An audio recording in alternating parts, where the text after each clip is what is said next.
Bases dropped on another round of SDH. It is Tuesday, so it's Tuesday Thoughts, and it's whatever's on your mind from yesterday that's carried over to today.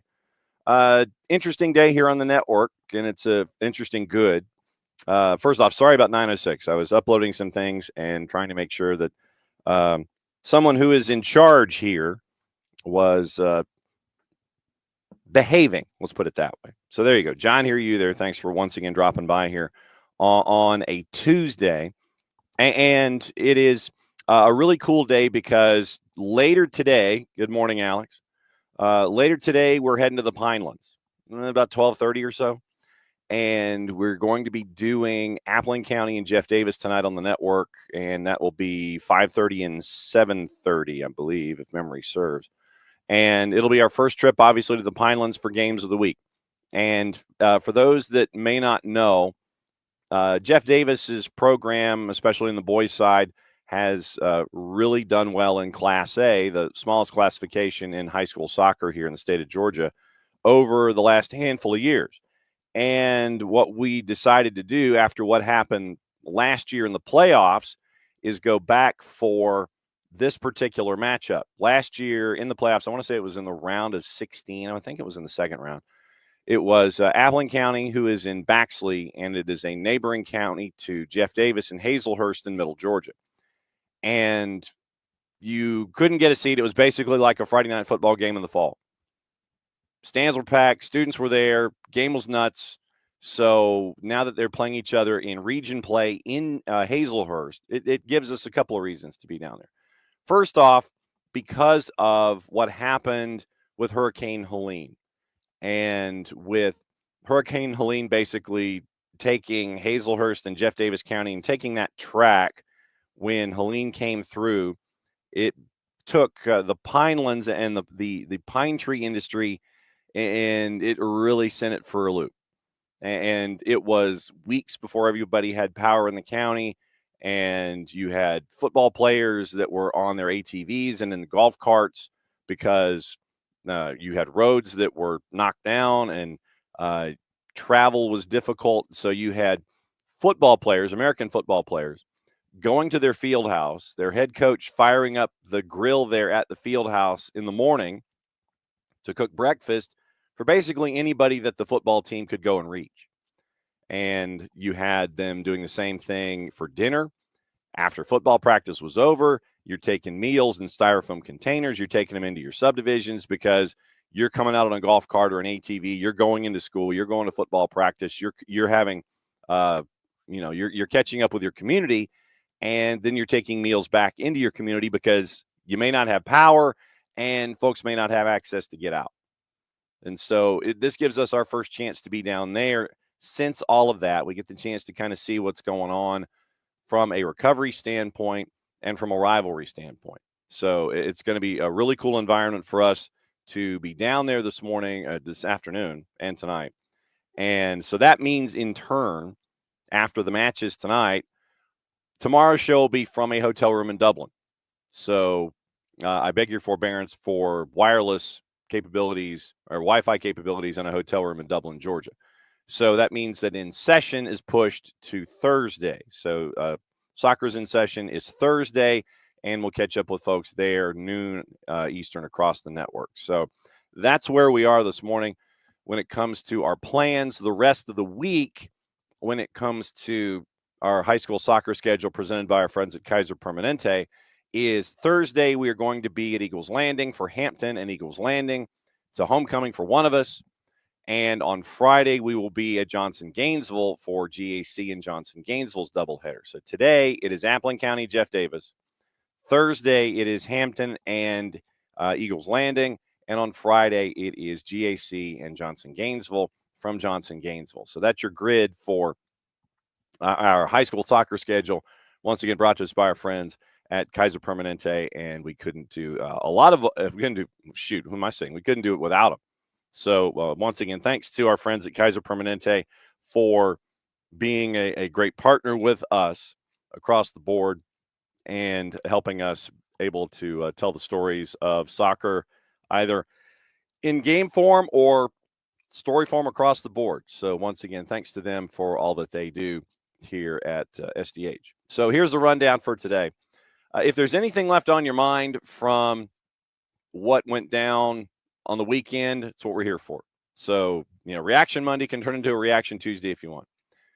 We've got to go over the rest of Major League Soccer, and we'll get you caught up with what happened in match week number 3.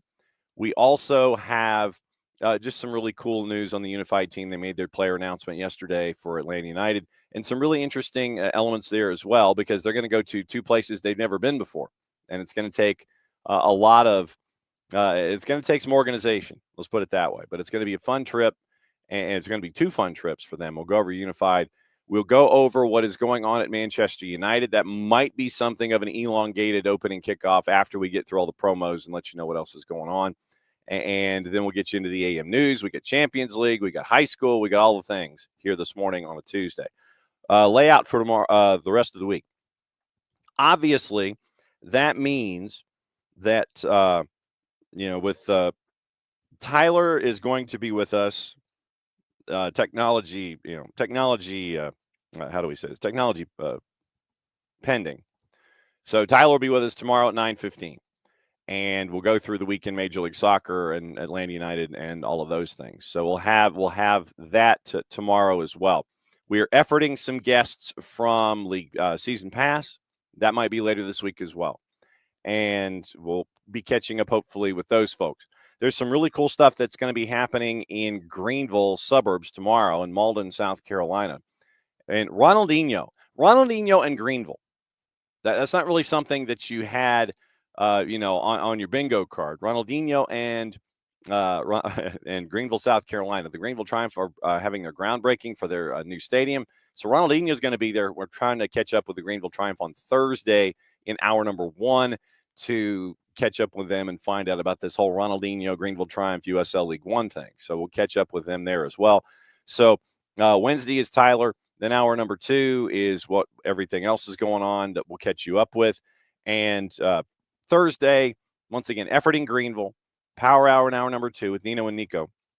And we'll go over everything. We'll go around the world in 30 minutes with Nino when we go fully loaded. Then Thursday with Nico, we got some player signings and things like that in Seattle, and we'll tackle the Western side of things when it comes to Major League Soccer. Then Friday, it is a weekend whip around patent pending, trademark coming sooner, hopefully rather than later. Maybe we'll catch up with Greg Garza, considering that we caught up with our friend Michael Parkhurst last week, and find out what's going on with what is going on in the land of Beyond Goals mentoring. Yeah, Nix, I know it's weird. Jason Nix, it's like Ronaldinho in Greenville. What? Exactly. So morning, Rich, morning, Alex, morning, Nix. But yeah, Ronaldinho. So literally, if you go to Greenville and you go to their account, then what you look at the Greenville Triumph, and it literally is, no lie, it is the Greenville Triumph and Ronaldinho. I'm not kidding. And so you've got Wednesday for the stadium groundbreaking ceremony in Malden, pre-match recognition before they kick off against Union Omaha. So Bridgeway Station, 11:30 tomorrow morning. So if anybody wants to race up to Malden, South Carolina, you can do it. But 11:30 for the Triumph Stadium groundbreaking. That's going to happen. That's happening tomorrow. So yeah. So tip of the cap to Greenville to bringing in Ronaldinho. So very, very cool. Very, very cool there. And it is a quick turnaround for the Triumph because they got a match in the midweek. So it's going to be a quick turn for our friends in Greenville because they're going to celebrate and then they're going to play. So that's what's going on with Greenville Triumph. Yeah. So Ronaldinho, Greenville. Yes. Because Ronaldinho has a bit of a stake in the Triumph now. And so that's kind of where we are with Ronaldinho. So yes, Ronaldinho, Greenville Triumph Stadium groundbreaking ceremony Wednesday, and then quick turn for the Triumph to play. No word on whether or not Ronaldinho has filed any paperwork to compete in USL League One, but anyway, you could have a part owner. Who knows? You could have a part owner playing for the Greenville Triumph, but we're trying to track down Doug Irwin and our friends in Greenville on Thursday and find out what's going on there. But like I said, Friday, it is getting you ready for the weekend. and see if we can catch up with our friends at Beyond Goals Mentoring and catch you up on the high school action as well. So that's where we are here on SDH, and it all kicks off here on SDH AM. Okay, so let me run through the promos before we get into opening kickoff, which is Manchester United announcing the grand new stadium plans. But then at the same time, you have an interview where Sir Jim Ratcliffe, he ain't mincing any words, and so we'll get into that as well. It was over at the overlap. We've got a little bit of that to play for you as well. So roll through the promos really quickly. Once again, you're looking for your first ever SDH jersey. You can go to Olive and York and pick it up, and it is the Navy jersey. You can choose your personalizations if you wish to have it personalized. I'm not a big personalization guy, so I have the jersey. I just don't have Nelson 11 on the back. So you can get it personalized. You can either get it personalized in white letters or Carolina blue on a navy background. You go to Olive and York and you get to help out all of our Soccer for Good campaigns here in 2025. Then what you can also do is you can be a part of helping us out with Soccer for Good. You can go to Grady Baby and Grady Baby Co. You might have seen either me or Jason or folks wearing the Soccer is Just Better in Atlanta gear. You can get it in red. You can get it in black, gold lettering, and that helps out middle school soccer programs inside the Atlanta public school system. And so that's where the relationship with Grady Baby and Grady Baby Co. is. Like I said, the boss has already hijacked the black one because she can't wear red. So short of Atlanta United red, but I mean, it's on purpose. She can't wear red-ish kinds of things. And Ricky, I know, can relate to this. So she has hijacked the black sweatshirt, and I am wearing the red one in public. Very, very comfortable. You get your SDH logo right here on the sleeve, and you get to help out middle school soccer programs inside the Atlanta public school system. So there's that.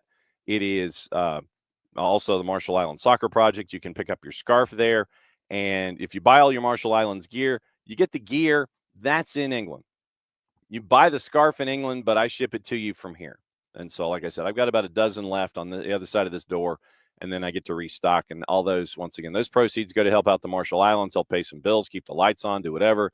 TD Lloyd Hours is building the futsal footprint there on multiple islands. If you follow him on the 280 character app, and you can catch up there with what's going on. But yeah, they're building multiple islands worth of futsal competitions and things like that to try to have that as a base to go forward.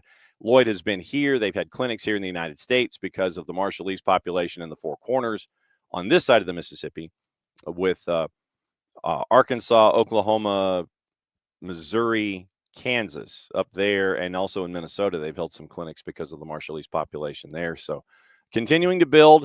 We're doing our small part to help out, and it's great to be a media partner with them. So very, very cool stuff with them there as well. And you can also go to soccerdownhere.net, get the SDH Network gear. You can also get some homage gear to the Ruckus and to the Attack, and you can get that at soccerdownhere.net.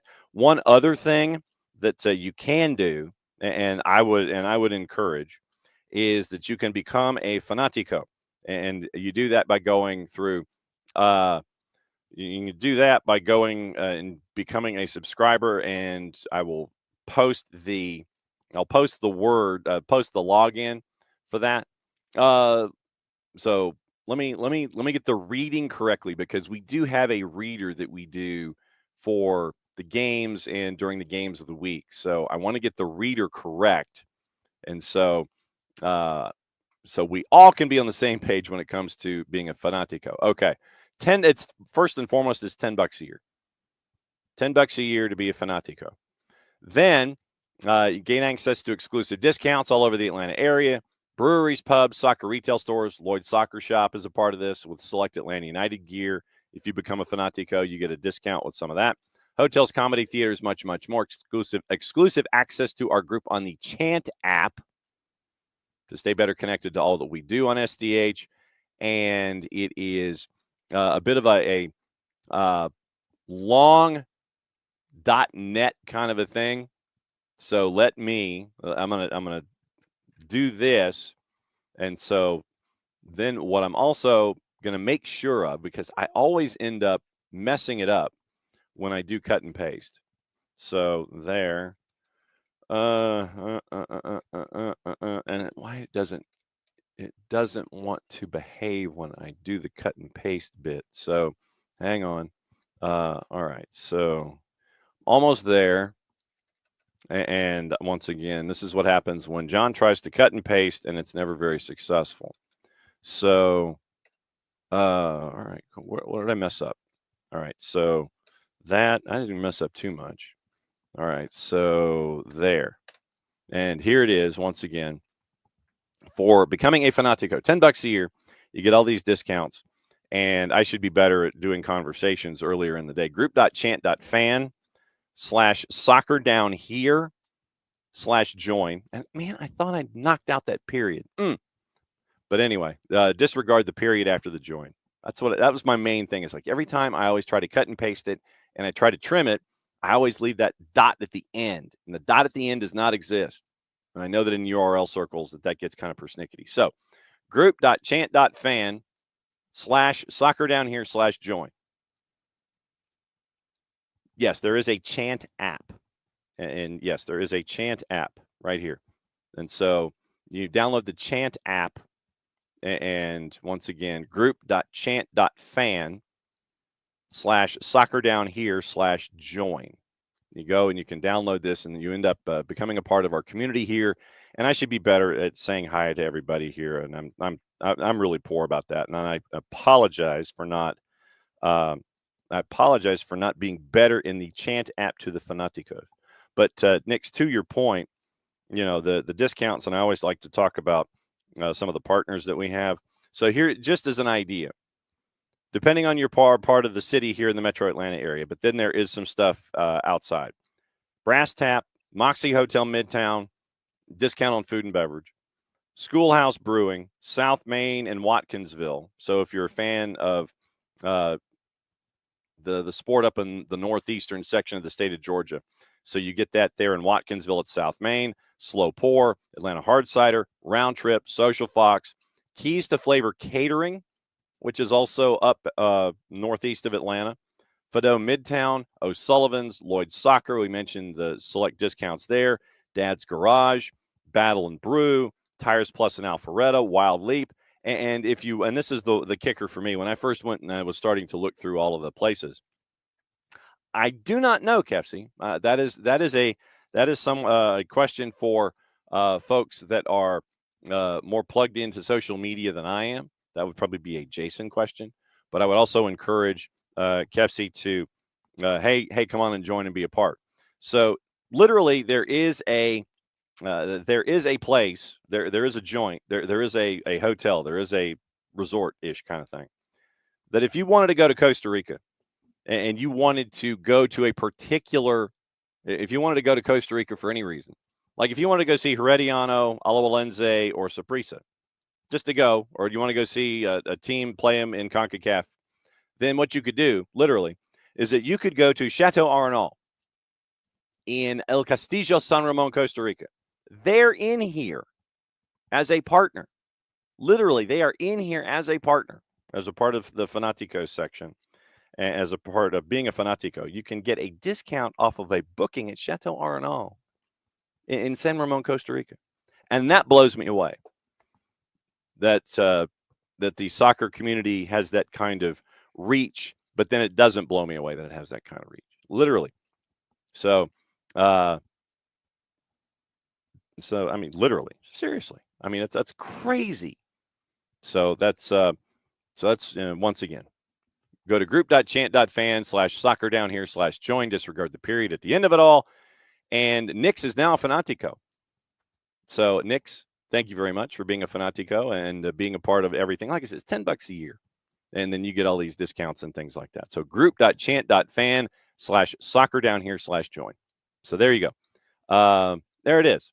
So that's all of the things this morning when it comes to all of our promos. And once again, thanks for being a part of everything there and all of the things that are attached to SDH. Okay. Now that it has come to the fore that Manchester United, and this is our buddy Ben Jacobs. Ben Jacobs has an article up over at Gimme Sport. And it is apparent now that Manchester United wants to build a 100,000-seat stadium. So this is topic number one this morning. They want to build a 100,000-seater to, rebuild the area of Old Trafford and sit there. And it's like, hey, we're new, we're shiny. And there's about a minute and 50 video that's up on their social media about how shiny and brand new and, awesome it's going to be when you build this kind of stuff. So Wembley of the North, they had an event in London earlier today at the offices of Foster and Partners, the architecture firm appointed to design the stadium in the district. So then you have Sir Jim Ratcliffe. He says his nice thing, and it's about 2 paragraphs long. And Lord Foster is leading the design. They were the architect behind the 2022 World Cup final at Lusail. So they created Lusail Stadium in Qatar. And so now they have been tasked with the idea of this 100,000-seat stadium for Manchester United. And so Lord Foster had a quote, and he said some positive things. So here's the brass tacks on it. Housed on land in the southwest corner behind the Stretford end. So it is not. It will lead to the eventual demolition of Old Trafford, but it will not be on the same property itself. Kind of like what Tottenham Hotspur did. It's like they built it next door to White Hart Lane. So you'll see things being built at the same time that things are still going on. And there will be a point where you're going to have to find a new home. Club estimate on the arena. Wider regeneration project has the potential to deliver. And once again, these are the numbers that were put out this morning. An additional 7.3 billion pounds a year. 7.3 billion pounds a year. And like I said, that is their estimate. And so, of course, you're going to, when you have a project, you're going to sit there and go, yes, this is what we think is going to happen. You will have consulted with your folks. You will have consulted with your people and your economists, and you sit there and you go, so what's it worth to us? And then your economists will come up with a number, and you sit there and you go, okay, well, then there you go. So that's what they are saying. They meaning the folks that are attached to, like the Foster's folks and Manchester United. That's what they're saying. So 7.3 billion a year to the UK economy and bring, quote, large-scale social and economic benefits to the community and wider region, including the possible creation, like I said, possible creation. Once again, these are their words. The possible creation of 92,000 new jobs, more than 17,000 new homes, and an additional 1.8 million visitors annually. So what they are doing is they're banking on that 1.8 is probably a sellout figure times 17. Then people who want to come to the live, work, play area, which is what I imagine this is going to do. So it's live, work, play. We think it's going to give another 1.8 million visitors.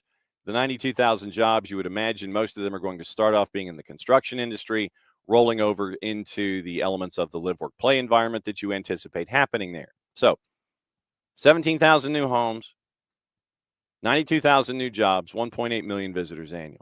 Construction cost estimated at $2 billion, 2 billion pounds.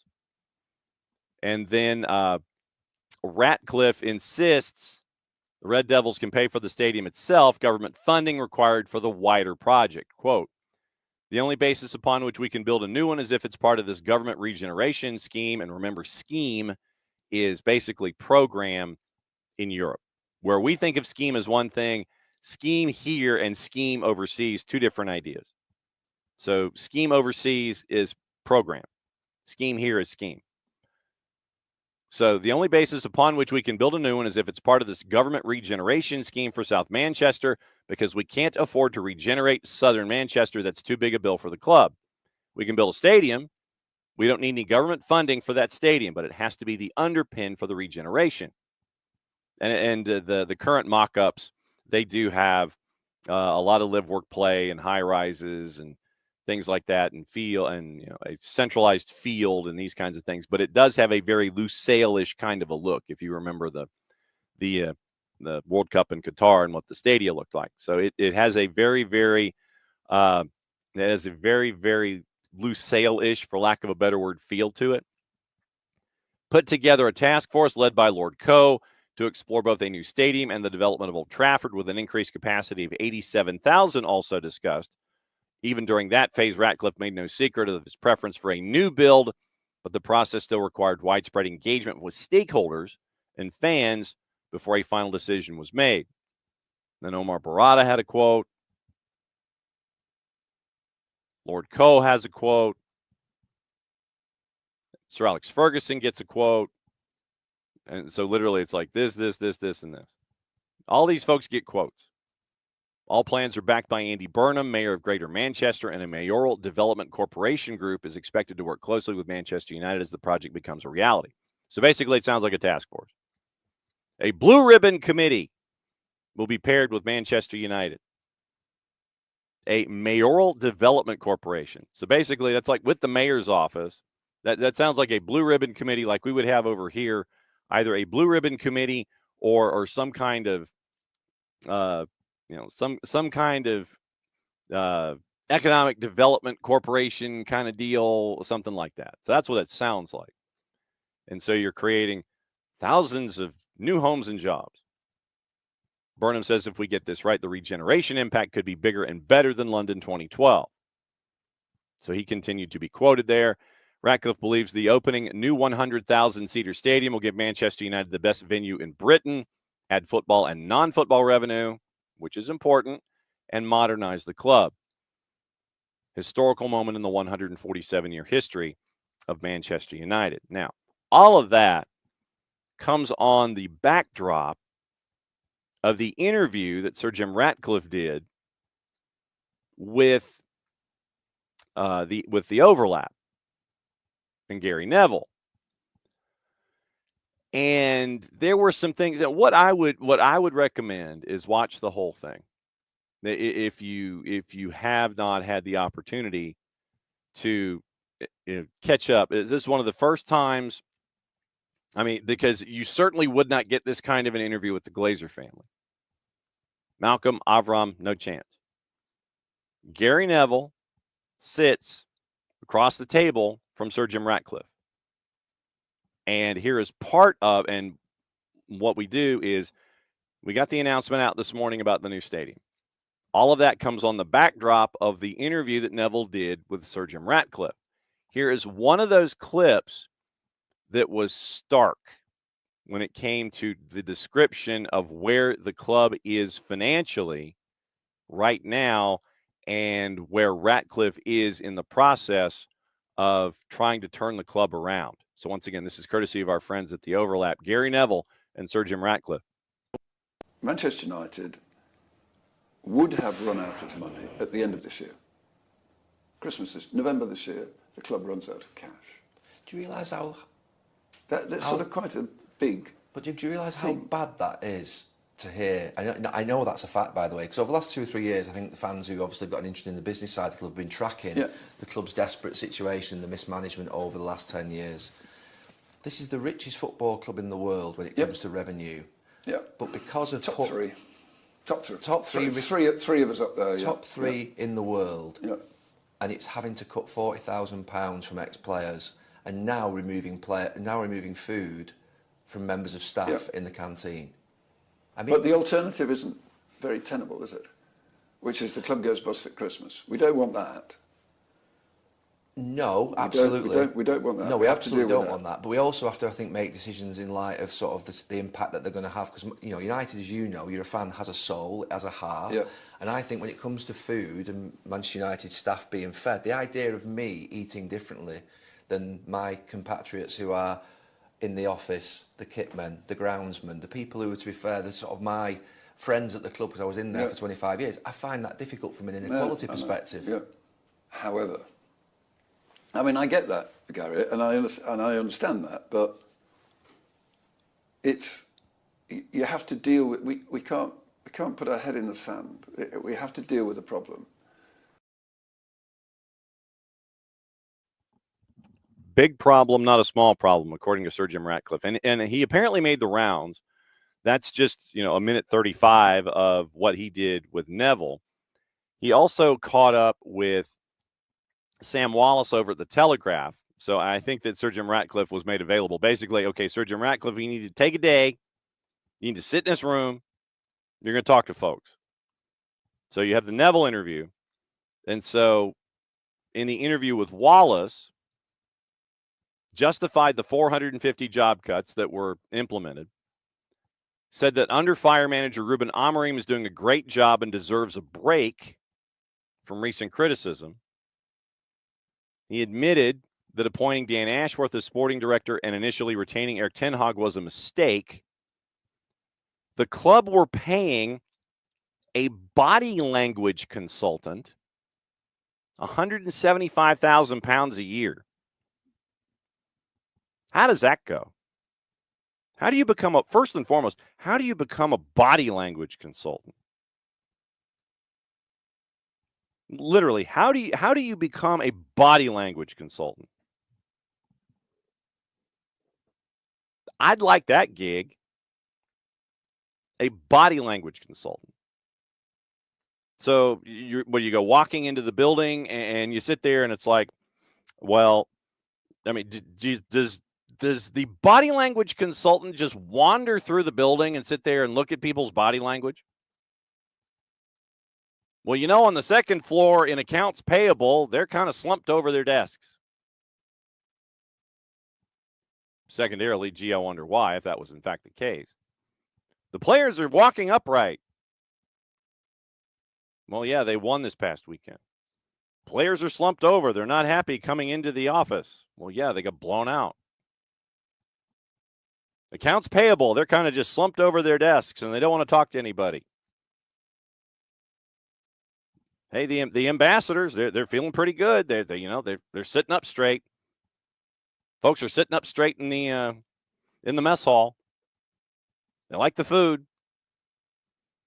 $175,000, £175,000 a year. Sorry, I keep drifting into dollars. £175,000 a year for a body language consultant. I could see where that would be an extraneous expense. Apparently, Sir Alex Ferguson also was a little grumpy after being told his £2 million a year deal was ending. United is going to spend £100 million this summer on fees for players they already own. And a plan is in place to make United the most profitable Premier League club within 3 years. Now, remember, Ratcliffe, who bought just under 29% of the club from the Glazers a year ago and has complete control over the football operation. Basically, the Glazers are like, here's the keys. Yeah, here's the keys to the car. We're going to sit over here and we're going to drink lemonade and do whatever. Yeah, you can go ahead and do your thing. Said cutting the staff by 450 was unavoidable if the club wanted to stabilize finances and rebuild the squad in the summer after losing £410 million over the last 7 years. Over the last 7 years, £410 million. That the cutting of the staff was unavoidable. Scrapping hot meals to save, ending free lunches for staff at Carrington, the training ground. Hot lunches scrapped for everyone but players and an end to free lunches for staff at Old Trafford with a view of saving more than £1 million a year. Once again, they plan on closing their Kensington office, the downtown London office. They want everything moved back to Manchester because apparently it's a large office building and it's not getting a whole lot of use. So whether turning around United was up there with the other world challenges he's faced, like building Ineos, Ratcliffe said it was up there. Seen lots of businesses go off the rails. You have to try to get them back onto the rails, according to Ratcliffe. In that sense, Manchester United was no different, but it had gone off the rails a long way. If you look at the numbers, they were fairly scary at Manchester United because they'd lost control of where the ship was headed and costs had gotten out of control. You do that for a prolonged period of time, it ends up in a very difficult place. At the end of 25, Manchester United would have run out of cash. No cash at the end of this year. First time they've ever said that in public, but that is the fact of the matter. It goes bust at Christmas without change. That's how stark it was, according to Ratcliffe at Manchester United. Ratcliffe has cut free staff travel to the FA Cup final. Quote, my mother would say, you look after the pennies, the pounds look after themselves. Club can say to staff, we'll give you free lunches, we'll give you all these perks, you'll pay for your first class train fare, give you a free taxi for this, but we're going to cut back here, meaning elsewhere. It's not coherent. I know I'm getting a tough time in the press for being brutal, unpleasant, all those sorts of things. People think, quote, well, you know, the directors are doing this. In that case, I can do that in terms of spending. That sort of thing. You can't be half pregnant. I don't know if you wanted to use that term. You either get it sorted out or not. I mean, it goes bust at Christmas. To be clear, if we hadn't implemented the cost-saving projects and if we bought no players in the summer, then we would have run out of cash at Christmas. However, we reduced the cost of running a club by about 125 million pounds. So that transforms the club, and 125 million pounds is a lot. So Sir Alex Ferguson, grumpy about it. He says Ruben Amorim's doing a great job. He should be given a bit of a break from all the criticism. If you look at the names on the bench, there weren't many you recognized. Half the squad's missing for Ruben. If you look at the top 8 players in terms of salaries at Manchester United, 50% of those are not available to Ruben. Mason Mount, Luke Shaw, who've been injured. Rashford's gone. Sancho, too. 4 of our top 8 players in terms of salaries. Got a bunch of other injuries. Kobe Mainoo and Lisandro Martinez. Asked how he felt about Amorim's comments on the team's performance given the investment in the players last summer, which was around 180 million pounds. He said coaches get emotional. There was no chemistry with Dan Ashworth. He says that Old Trafford could be the Eiffel Tower of the North. And he also pulled the plug on Ineos's deal with the All Blacks, saying simply, life is tough for industry in Europe and hard decisions have to be made. Rugby team's taking legal action over Ineos, by the way, over the 6-year deal, which runs through 27. Ineos has not paid the first installment of this year's fee to All Blacks and is also seeking a partner for the cycling team. Company also had a parting of the ways with Ben Ainsley, who had led the America's Cup campaign for Ineos Britannia. Ineos has around 10 billion pounds in debt, by the way, according to Wallace. Its preferred way of financing capital projects, including the new €4.5 billion chemical plant in Belgium, which will be Europe's biggest. Ratcliffe has previously, according to Wallace, railed against the deindustrialization of Europe because of carbon taxes and greater regulation. So, counting screws and returning sellotape. That's what it has come down to at points for Sir Jim Ratcliffe and everybody. Savings had been obliterated, according to Ratcliffe, by harebrained decisions. You had a flat rate introduction of a 66-pound ticket for members, and there's a fear that the ticket prices will increase.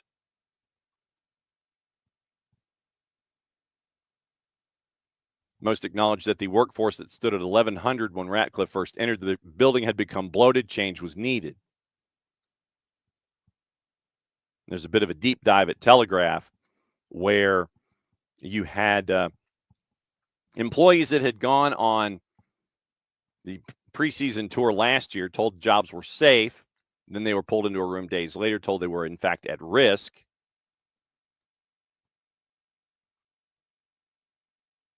And so you have all of these things that have come together.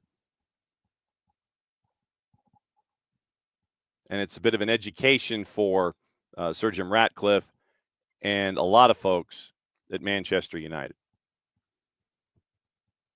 So that's the big thing, is that they're going to demolish the 100,000. They're going to demolish the stadium. They're going to demolish Old Trafford.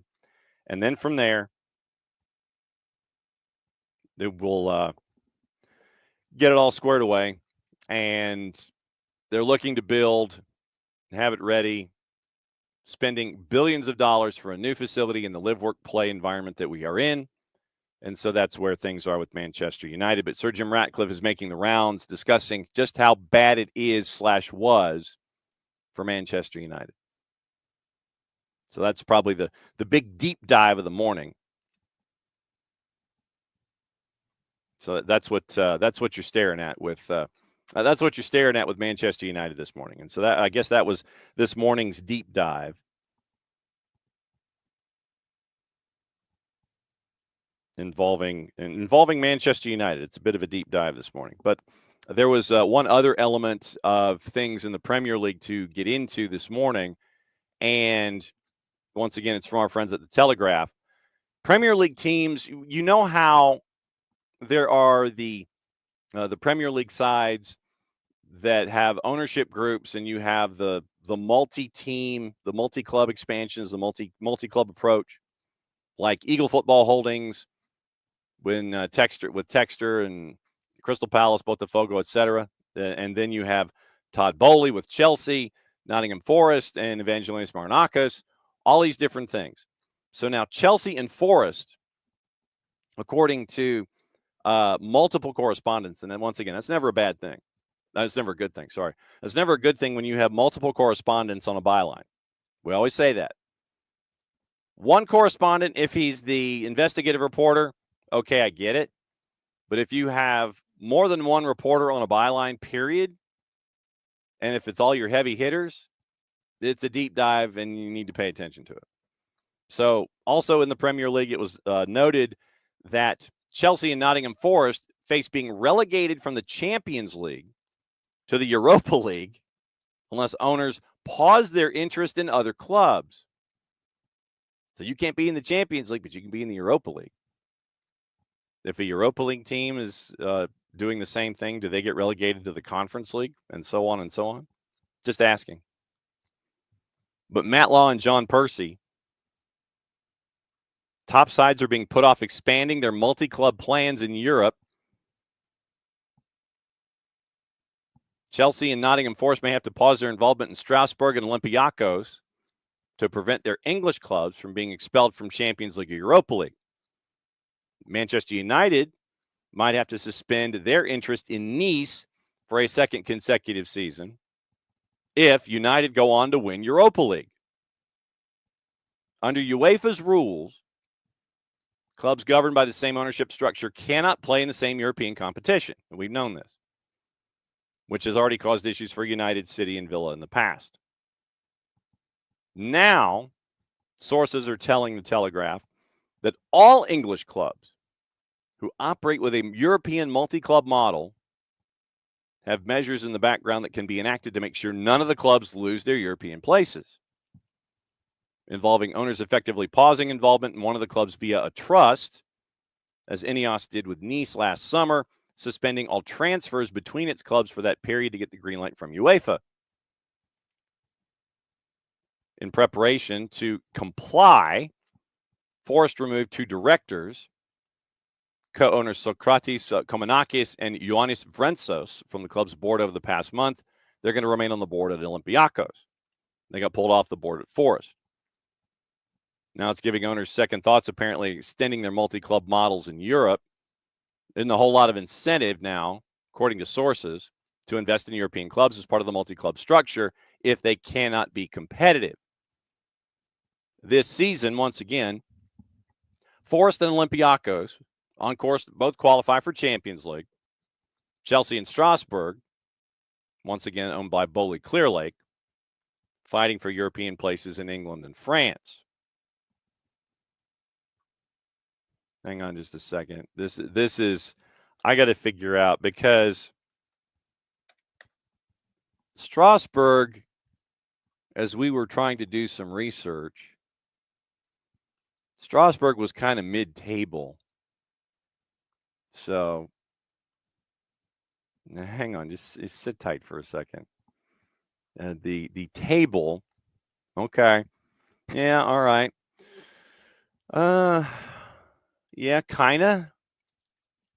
Strasbourg, yeah, they're competing. Okay, so if they catch fire, they're 25 matches in. Conference League, Europa League. Yeah. So they're in the discussion. I was like, wait a minute. So Strasbourg is now up to 7th in Ligue 1 after 25 matches. They're a win out of 5th, which would get them into close, 6 into automatic qualification. So, I mean, they're looking at Europa League, to be perfectly honest.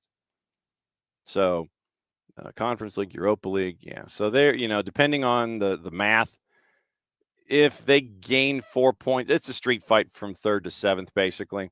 Nice, Monaco, Lille, Lyon, Strasbourg, all 6 points separated, 3 through 7, and 3 gets you into the Champions League.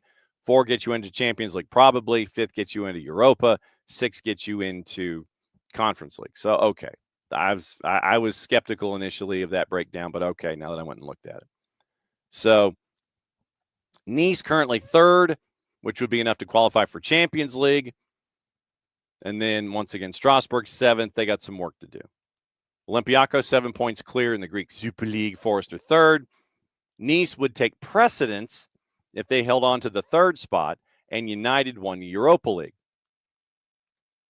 So, should 2 clubs under the same ownership qualify for the same European competition, UEFA's rules state the club highest in their domestic championship given precedence. So that means the other club gets relegated.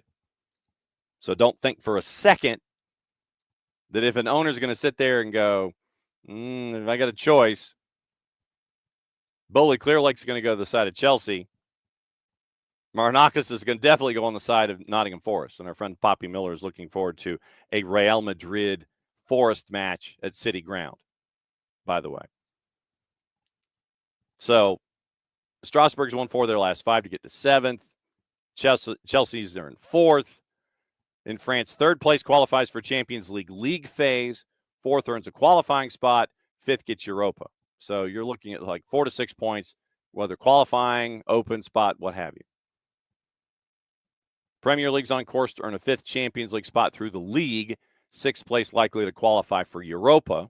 Strasbourg would take precedence with UEFA for a Champions League place if they finish 3rd and Chelsea 4th, or if the French club finished 4th and the West London side 5th.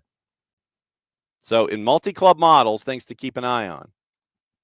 Multi-club models, who finishes higher than whom? Who blocks for whom, basically?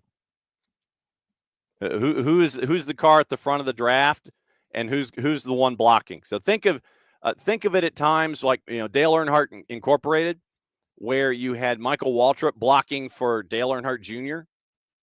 So if you had Michael Waltrip and Dale Earnhardt Jr. at the Daytona 500, who are you? Who, if you are Dale Earnhardt Incorporated, if you're Junior Motorsports, and you have both Dale Earnhardt Jr. and Michael Waltrip chasing after the Daytona 500, who do you want winning the Daytona 500? You want Dale Earnhardt Jr. winning the Daytona 500. You want Michael Waltrip blocking to make sure it happens. So this is what we're staring at here. If you have the choice, if you have Michael Waltrip and you have Dale Earnhardt Jr., you want Dale Earnhardt Jr. winning. So that's what you're staring at. So you want to try to figure out how Dale Earnhardt Jr. can win the Daytona 500. That's what you're looking at with these teams in Europe in the multi-club model. United had a similar scenario last summer after they qualified to the Europa after winning FA Cup, but Nice qualified for the same competition after finishing higher in the domestic league. So United, so they wouldn't get relegated to Conference League, Ineos transferred their shares in Nice into a blind trust. And that blind trust was going to go until July 1st of this year. That also meant the clubs couldn't transfer players from one to the other, couldn't share a scouting database. So keep an eye on Chelsea and Forest. Keep an eye on Michael Waltrip and Dale Earnhardt Jr. in these cases.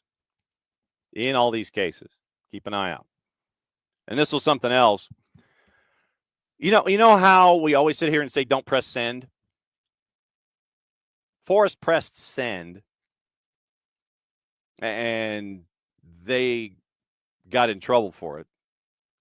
So Forest deleted a social media post from April last year after losing an appeal last April. So we're talking 11 months. So Forrest had a post on the 280 character app yelling at Stuart Atwell. Remember the whole VAR thing with Everton? When they criticized officials? £750,000 fine. They continue to appeal. Well, they lost the appeal, and I believe this is the last recourse that they have. That they have no more recourses when it comes to any kind of appeals, unless they go to CAS or something like that. But I don't know if they would have jurisdiction. So Forrest loses, and we're having to go back to last year's Premier League. Forrest loses to Everton last year, and I know our resident Evertonians are sitting there going, ha ha ha ha ha ha. So Forrest loses to Everton 2-0. There were the 3 penalty decisions that we talked about the following Monday with Bart on Reffing Down Here, suggesting that VAR Stuart Atwell, who was a supporter of Luton Town, was a relegation rival of Everton. Football Association fined Forrest for, quote, an attack on the integrity of a match official on an unparalleled scale, and hit the club with one of the largest ever sanctions. Forrest did appeal, but it failed to reduce the fine, also accepted an FA demand to remove the post. It only took them 11 months to go through the appeals process, finally come up with a decision. We want the fine reduced. Folks said no. Appeal was lost. So 11 months later, 11, one less than 12, one less than an entire year of having a post up on social media, they finally get to the end of the line in the appeals process and have to pull down the comments from 11 months ago where they yelled at Stuart Atwell for being a Luton fan. But at the same time, I imagine Evangelinos Marinakis, he has the, let's see, how do we phrase? He has the bank to where if it's £750,000, yeah, he can pay it. He doesn't want to, but he'll pay it anyway. It's like, yeah, okay, fine. Evangelinos Marinakis goes into his desk, grabs something. It's like, here, he writes out a check. Here, take this to the bank or wire it to the FA, get it done. See, I said take it to the bank. That's how old I am. It's like, literally, here's a check. Go to the bank, get it to the FA. Go get a suitcase worth of cash, go to the FA, drop it on their front stoop, and walk away. Now it's basically, oh, fine, we'll wire you the money. You accept PayPal? I wonder what those conversations are like. Evangelinos Marinakis to the FA, and the FA back in the appeals, the root of appeals. Okay, appeals are over. You owe us £750,000. Do you guys take PayPal, Venmo? How do you want to do this? I'm sure that if Evangelinos Marinakis had the choice, Evangelinos Marinakis would sit there and say, all right, here's what we're going to do. Has a meeting in his office. Evangelinos Marinakis, he's got like his confidants, the long rectangular table behind the glass doors in the hermetically sealed room. Everyone can see what's going on. They just can't hear what's going on. He's at the front of the table. He's pacing. Maybe cursing, or at least it looks the impression that he's cursing on the other side of the glass. Ranting and raving at the FA. In the old days, I'm sure that if that meeting happened, he would sit there and go, you know what? We're going to pay this in pennies. How can we do that? So there would be someone in Evangelinos Marinakis' offices who would sit there and go, okay, all right, so yeah, he's Mr. Marinakis has asked that we find £750,000 worth of pennies and deliver them to the FA. And if they can do that, can we get £750,000 in quid, like individual coin pieces? and literally just take them to the FA, literally like armored trucks or whatever.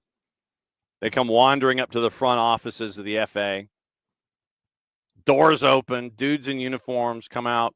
They have those big bags like we used to see on television, like the old bank robbery deals. Like you had the big shoulder sacks. Like seven or eight armored cars come to the front of the FA's offices. All the doors open simultaneously. You have your chopper shot. All the doors open simultaneously. It is this finely tuned exercise of drivers and passengers in guard uniforms with two other guards in the back guarding the actual dollars and bags. They all come out, four to a car, and the bags are just placed on the front stoop, and literally it's done in sequence. First car does it, then the four guys get into their armored car and they go away. Next one drives up, does the same thing. Next, they have it all measured out, whatever 750,000 pounds is evenly. 5 by 750 or something like that. Each one has 150,000 pounds, either in quid or pennies. You just drop them on the front step. Door closes, next one comes. Door closes, next one comes. They do that. And it's like 5 armored cars, maybe, or 50, depending on how much space pennies take up. I think that would be what Evangelinus Marinakis would do in this case. Legitimately. I think he would do that. If he had the choice, instead of doing like Venmo or PayPal to the FA for the 750,000 pounds, it would be like, I'm going to pay him in pennies. I'm that hot. Fine. I lose my appeal. I'm paying you in pennies. That absolutely would happen. But anyway, I mean, that's just what I envision in a case like this, where there's an owner who feels aggrieved and they have a way to do it. And they sit there and they just make the call. And the folks at the FA are like, well, what are we supposed to do with this? And they call up Nottingham Forest. Hey, we just got a delivery of 750,000 pounds in pennies. And whoever's on the other end of the line, maybe Mr. Marinakis is on the other end of the line. Yeah. Your point? Well, what are we supposed to do with this? Well, that's your fine. It's what you're supposed. You asked me for a 750,000 pound fine. I'm paying you the fine. And the FA is sitting, and the FA is probably sitting there staring at all these bags that are either in the lobby or right out in front of the front door of the FA headquarters, and they're going, "Thank you, Mr. Marinakis. Have a good day." Click. Mr. Evangelinus Marinakis, he kind of does the Muttley sneer on the other end of the line. Yeah, they got the delivery. That to me sounds like something that Evangelinus Marinakis would do if he had the chance. But I think today it's probably just like wiring the money over. When he's cursing under the stars, he goes to somebody in finance, take care of this. That's how it would be today. But I'm sure if he could find a way to just go ahead and not do it electronically and could just wander up to the front door with that cordon of armored trucks that had pennies, he would do it. That's just my gut. Welcome to hour number 2. Morning, killer. What's happening? I'm going to say hi to everybody and want to see what's on everybody's mind here. So morning, Rich. Morning, Alex. Morning, Nix. Morning, Lockville. Good morning, Lockville Batson. I don't know the reference, but good morning. Morning, Kefsey. Morning, 4Card. Okay. And so Lockville's like outside of Atlanta red. I can't wear red either. And so Nick's doing the public service, letting everybody know that if you haven't been able to find it or if you haven't picked it up yet, our Olive and York jersey, thanks to our friends at Kaiser Permanente, you can pick it up there at Olive and York. Well done. Lockville, the good word is that we got a lot to talk about and whatever's on your mind here on Tuesday. Like I said, tomorrow we pick back up with Tyler Pilgrim and the Atlanta United Confirmational Information Exchange. Thursday, it's the Power Hour with Nino and Nico. And Friday, we catch up with Jason at 10:30. Hopefully catch up with our friends at Beyond Goals Mentoring. And those are the guests that we have planned. We are efforting some from Season Pass. We are efforting from Greenville. And it looks like Soccer's in Session is going to be Thursday at noon instead of Wednesday at noon because they'd have to kick me out of a hotel room in Dublin, Georgia, and I don't think we want that. So, yes, tonight it is on the high school ranks. It is a very, very busy night, but tonight it's Appling and Jeff Davis. That's on the network, 5:30, 7:30. And then after that, I drive to Dublin, check into a hotel, and that's where we do the show from tomorrow morning. And then we pack into a car, and then we leave Dublin and come back this way. And I believe there's a Champions League event that I think Jason and Maddie are going to be emceeing. And then once again, Thursday, Hampton Eagles Landing. Friday, it is GAC and Johnson Gainesville.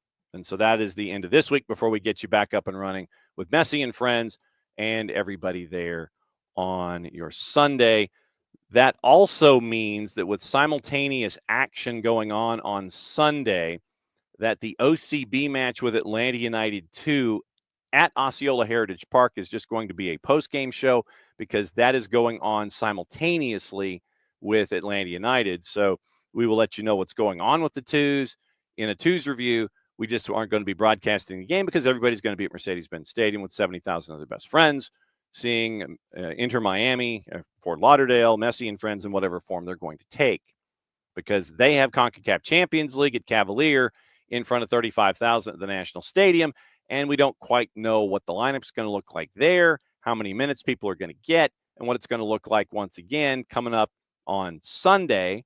We do know right now that the red card is not being challenged by Messi and friends on Oscar Ustari, so it looks like Rocco Rios Novo, as of today, will get the start between the sticks against Atlanta United. So it'll be an old friend coming back to Mercedes-Benz Stadium. Then so that's the normal, that's like the normal update. And so Nick's welcome to being a Fanatico. And Nick's the sign-up page, zoom out to be able to see all the buttons. Yes, and I did not create the page, but thank you, Nick's, for becoming a Fanatico. Let's see. And so Catalucci, morning, Catalucci. I think this is the first time Catalucci has participated in the Twitch pitch. Don't be a stranger. And Catalucci says about Sir Jim Ratcliffe, sounds like some propaganda from the Sir himself to justify the layoffs. Well, I mean, but that, and I would, you're always going to, and I think in this particular case, because you're coming up to the announcement of the new stadium that we had this morning, because of all the layoffs and everything, I figured that the Sir Jim Ratcliffe and Ineos / Manchester United, they were like, we need to get out in front of this. So we'll get out in front of the stadium announcement, and you can talk about whatever you want to talk about and how bad things were. So that's my guess anyway. KFC talking about summer series isn't helping making a working model, but still looking forward to Everton's victory over Manchester United here in August. Yeah, and the fact that Bournemouth is a part of the summer series, I thought that was intriguing as well. Bill Foley has an interview up, I believe it's in The Athletic, discussing things about what it's like for him to be a Premier League owner. And let me see the rundown here, because it's the 4 teams in the round robin, and part of it is going to be at Mercedes-Benz Stadium. So July through August of 2025. Right now, July 26th at MetLife, it's a doubleheader. Everton, Bournemouth, Manchester United, West Ham. Soldier Field 4 days later. West Ham, Everton, Manchester United, Bournemouth. And then Sunday, August 3rd at Mercedes-Benz, Bournemouth, West Ham, Manchester United, and Everton. So 2 and 5. That's when you have your times for the summer series. So that's what it's going to be this season for summer series. And then once again, Meadowlands, Spaceship, Mercedes-Benz. So that's so they're going to keep everything up from Club World Cup. They'll keep the grass in there, or maybe they'll just roll up that grass and bring in another grass for the doubleheader with summer series. But still, Bournemouth, I thought that was an interesting one to bring into play. So we'll see what it looks like. But yeah, summer series is here once again, coming to Mercedes-Benz Stadium toward the beginning of August 3rd for the doubleheader there, the last date of summer series. So really looking forward to that. Morning, Killa, and so Derek says probably means that Rocco Rios Novo will probably play out of his mind. I know it's like, folks come home and they play out of their minds. By the way, speaking of folks, did you see? And like I said, this is random. And we'll get into Major League Soccer the rest of the week and the news of the AM in a bit. Did you see where Des Moines Menace of USL League 2 is getting ready for Open Cup. And we've also reached out to Des Moines Menace for this. But Des Moines Menace is, if you'll remember last year, they brought in Sasha Kleshin and some folks, and they were trying to chase after a deep run in Open Cup. And they got a couple of wins, and it was kind of fun to see. So now they really are going all in. And part of me wants to ask how you're how you're going to afford this if we do get them on. And like I said, it might be folks that would sit there and go like, it's cool, we're cool, it'll be fun, that kind of a thing.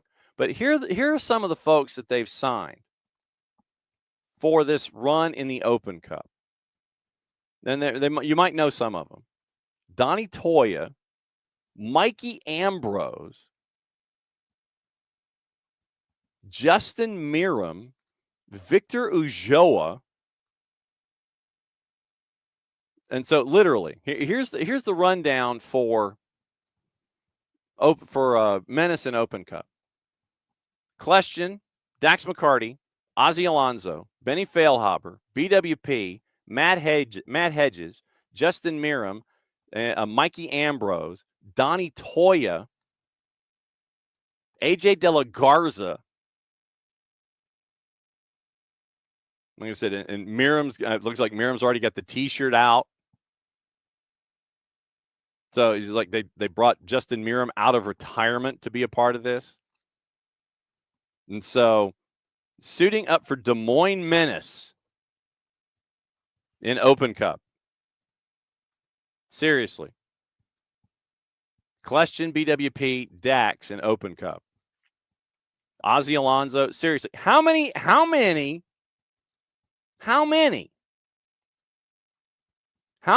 ex-Atlanta United players are now relocating to Des Moines for the Open Cup? I mean, let's think about this. Dax, Ozzy, Miram, Mikey. I think Donnie Toya was like a brief expansion draft pick. So 4.5. I think it's 4.5. Yeah, Mikey, Dax, Justin, Ozzy, and then Donnie Toya. I think Donnie Toya was an expansion pick, if I remember correctly. So, literally, 4 players from Atlanta United are now going to be with Des Moines Menace for the Open Cup. I know that there. So yes, thank you, Alex. So Alex confirms 4. So does this mean that we are all Menace now? We're rooting for Des Moines Menace in the Open Cup? But it's like, okay, we're signing this person, this person, this person, and this person. Seriously. It's all these folks that got signed for Des Moines Menace in USL League 2 for their U.S. Open Cup run. I mean, they went to penalties in one of their wins. And Sasha Kleshin was big in that win. I think it was in Los Angeles, as a matter of fact. It's in Southern California. So, yeah, 4 Atlanta United players, former Atlanta United players, ties with Atlanta United, are now part of Des Moines Menace in U.S. Open Cup. Like I said, we are chasing.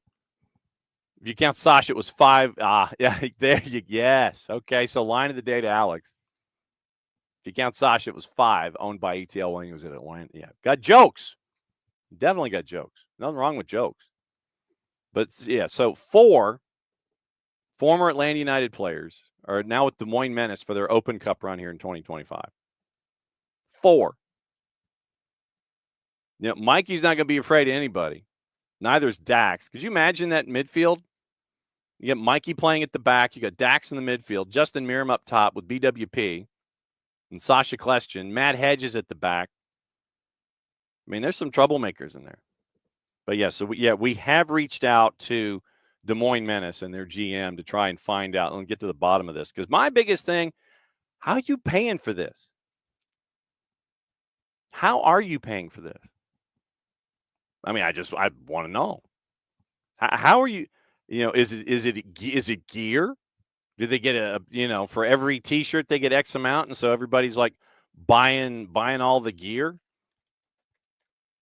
Because if you go onto the 200 Indie Character app and you're looking at Des Moines Menace, and it's like, well, this person signed, and now then you see the caricatures and everything, and then you see the T-shirts to the side.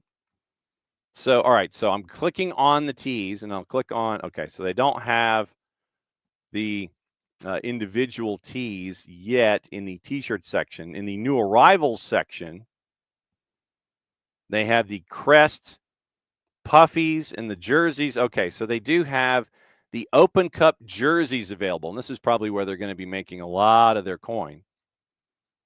$60 each for a Des Moines Menace Open Cup edition jersey. Question, Failhaber, BWP, Dax, Ozzy, Matt Hedges, Della Garza, Ujoa, Lucas Rosa, Mikey Ambrose, Donnie Toya, Leroy Inzagusi, Kyle Owen, Justin Merriam. You can get them for $60 a pop.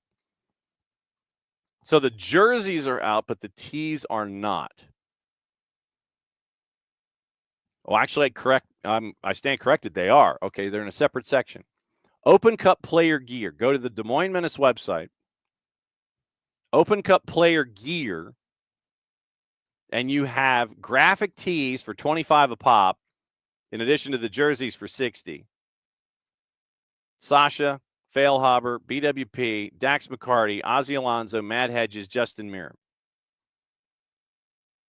So they have all of these dudes in T-shirts and jerseys that you can pick up.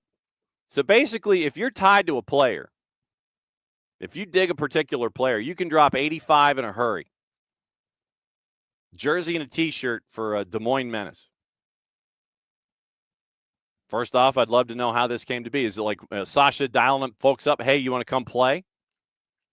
See, my problem is that I'm looking at these. I'm not going to get the jerseys, but I may end up getting like the Dax tee and the Ozzy tee. I mean, and the Justin tee. I mean, I could get into serious trouble here. $25 a piece. Ain't no way I'm dropping $85 on a player specifically to get a jersey and a T-shirt. But I could see myself, dropping dime on a couple of T-shirts. I could see that. I definitely could see that. So that's, this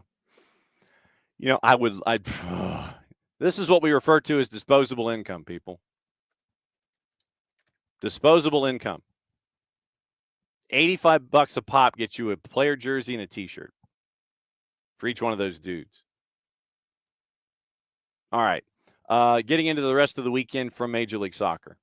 We got to get into that because we've talked about Atlanta United, and as we go, we have the stuff from Ronnie Dyla. I finally figured out what was wrong with my computer, and it was me. So we've got those long-form sound bites with Ronnie Dyla discussing progression, player progression, patience, what went wrong, all those kinds of things, what they need to look at. And Ronnie, first and foremost, says, I have to look at myself. So the players are confident. And Ronnie also said, hey, look, we've only been together for 7 weeks. So it's part of a longer term plan. We've got those sound bites. We'll probably end up playing them at some point during the week. And they're both about 2 minutes long. And what I like to do here is play the whole thing. I don't like to sit here and trim something down because we have 2 hours every morning. I like to let things play themselves out. I don't like to just have something be a 30-second soundbite because then you might miss context and then miss the whole soundbite. So we have the Ronnie Dyla comments from the post-game presser that I talked about yesterday. Those are in the queue for this week as we get ready for Messi and Friends. That's an easy one. So what we have not done is we have not gotten into the notion of what else happened in and around the rest of Major League Soccer over the weekend. So getting into all of the other, and Ropes says he's a DINK, which is a dink, and that's something that those of us of a certain vintage know that acronym. You know, I'm a dink, double income, no kids. So Ropes could drop that kind of coin. You know, Ropes could drop 85 on a player and a jersey and a T-shirt, and you know he might get a bit of a raised eyebrow from the boss inside the Ropes household, but he could do it. Then he would probably fly to Des Moines or go watch Open Cup someplace. But yes, so yes, the Ropes and the Ropes familia are dinks, double income, no kids, dual income, no kids. So over the weekend in Major League Soccer, and we've also got CONCACAF Hemispheric Extravaganza today. And also remember that the matchup against Cavalier for Messi and friends is Thursday. So basically, they would be coming from, and I mean, after the match, do they charter home or do they come straight to Atlanta and practice up here? Are you packing a bag? That's the other thing. You have 3 matches tonight in CONCACAF. You have 2 on Wednesday, and then you have Thursday, which doesn't look right. But anyway, I thought we're in the round of 16. So yeah, 3, 2, and 1. Okay. 3, 2, and 1. That's where we are in the round of 16. So today, we'll get into juice boxes. It is Columbus and LAFC at the Death Star at 8:30. Cruz Azul at the Estadio Olímpico Universitario hosting Seattle at 8:30. And Tigres hosting FC Cincinnati at the Estadio Universitario at 10:30. That's today. We'll get into juice boxes in a bit. So last weekend, Major League Soccer, it was weird to start anyway. It was goalless draw with Columbus and Houston. And I know a lot of folks are sitting there saying, okay, well, Columbus had goals. Where'd they go? And I think that's an interesting question, because you had Diego Rossi coming out of the blocks, Jason Russell-Rowe, and then Houston comes to town, and both teams throw up a goose egg. I think a lot of that has to do with being the first game out of the blocks and being an early game on a Saturday. Kind of screws up your clock a little bit. And then, then by the end of 90 minutes, goalless draw. Okay, great, fine. We're out the door. Then Seattle and LAFC, and we'll talk to Nico Moreno about this a little bit more in depth when he's here on Thursday. But Seattle just absolutely thumped LAFC.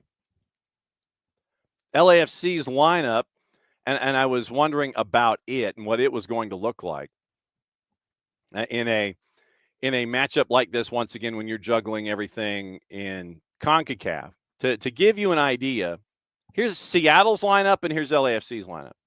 Seattle's lineup: Thomas in net, 3-4-3 for Schmetzer. Reagan, Bell, Yamar. That's your back 3. Midfield 4: Kosa Rienzi, JP, Danny Leyva, and Jesus Ferreira. Your top 3, your front 3: Rothrock, Danny Masovsky, and Pedro de la Vega.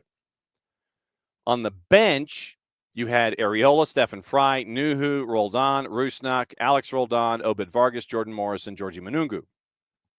That's what you had on the bench to start. Jordan Morris would come in and play and would score in the 77th minute, setting a record in Seattle. Goals by Kosa Rienzel in the 11th. Nathan Ordaz tied it up for LAFC in the 38th. That was your score at the break. Then Rothrock, Morris, Christian Roldan score to make it 4-1. LAFC scores with David Martinez at 90+2 to make it 4-2. Then Rusnak scores at 90+4 for your final. Starting lineup for LAFC: Thomas Hassel was in net, once again dueling 3-4-3s. Segura and Kosi Tafari and Aaron Long. That's your back line for LAFC. Then you had Mark Delgado. I think he's Mark Delgado. Artem Smolyakov was getting minutes, one of their U22 pickups in the offseason.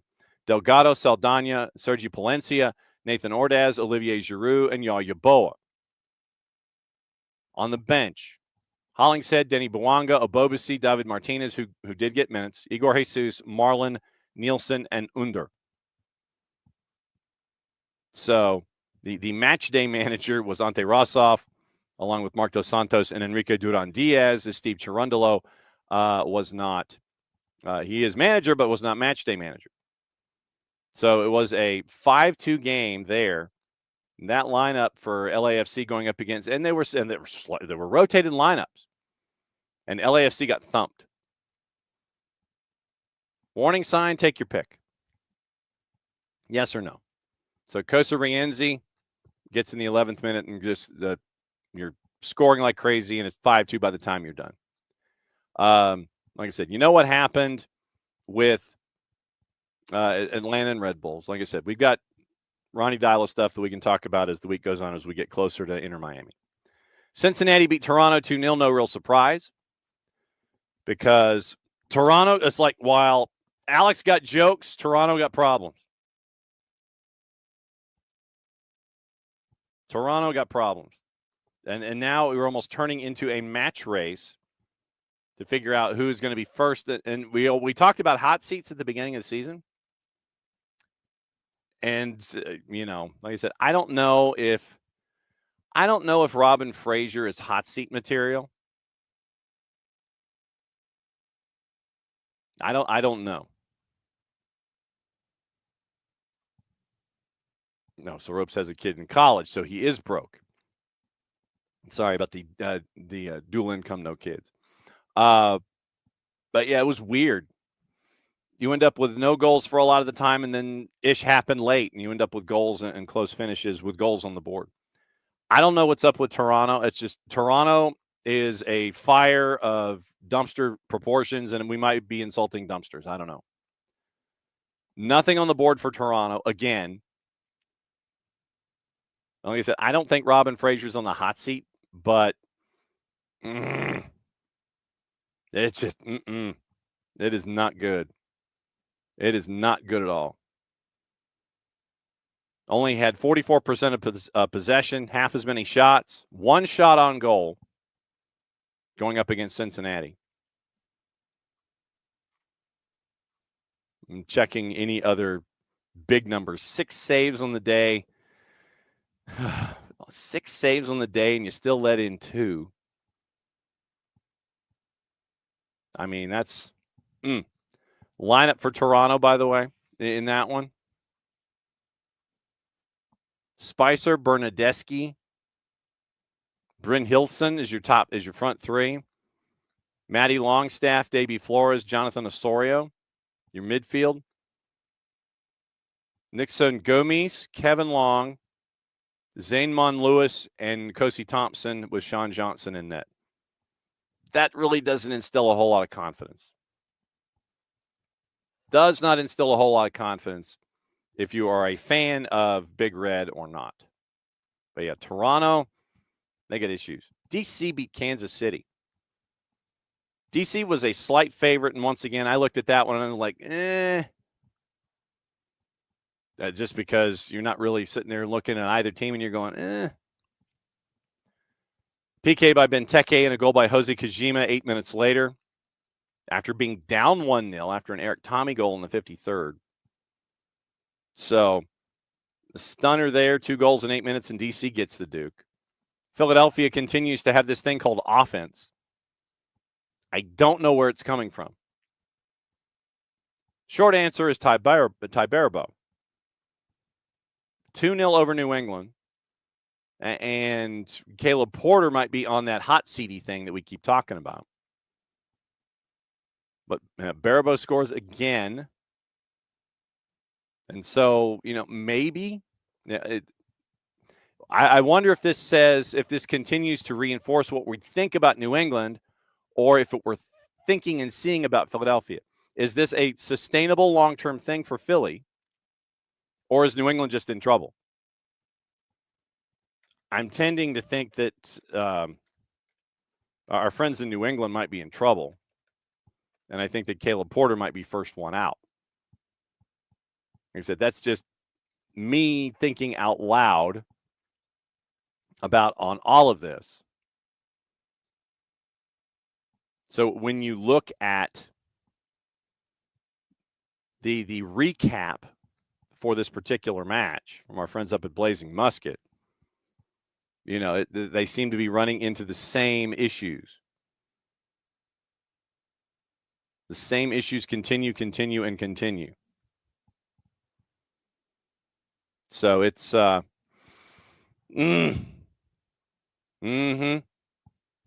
sitting there and you're looking at it, and your eyes just kind of sit there, and you're going. Caleb Porter's telling the fans to keep the faith, basically. Revs are winless, goalless throughout 3 matches. Scoreless road draw to Nashville, 1-0 loss to Crew, 2-0 loss to Union, both at home. Porter was asked after the match, keep the faith. It's a long season. We've only played 3 games. It's a new group. I think we're competitive, as you've seen in every game. The last 2 games were good teams, very good teams. So obviously we lost 2 games to very good teams. I still think we're defending really well. It gives me hope. I'm like you and everybody else. I want to see more goals, so we got to keep working at it, but keep the faith. It's a long season. Lack of goals has been one of the big storylines for New England this year. Maxi Urruti, who is playing for Leo Campana, because Campana is injured, and that was one of the folks that was brought in to try to help matters. Urruti says, we know the year's long, the season just started. We haven't had many chances to score. Need more power for our games, and we understand the situation. Caleb Porter thinks, I think we're a lot closer than it might seem with the results. Once again, re-emphasizing the schedule. Not good enough, but as I told the guys, it's a long season. We're a lot closer than it seems, and we're in every game. We're right there. Tough road ahead for New England as they play 6 of their next 8 on the road. 6 of their next 8 on the road for New England. NYC beat the purple team at Yankee Stadium. But once again, I look at games at Yankee Stadium. Rich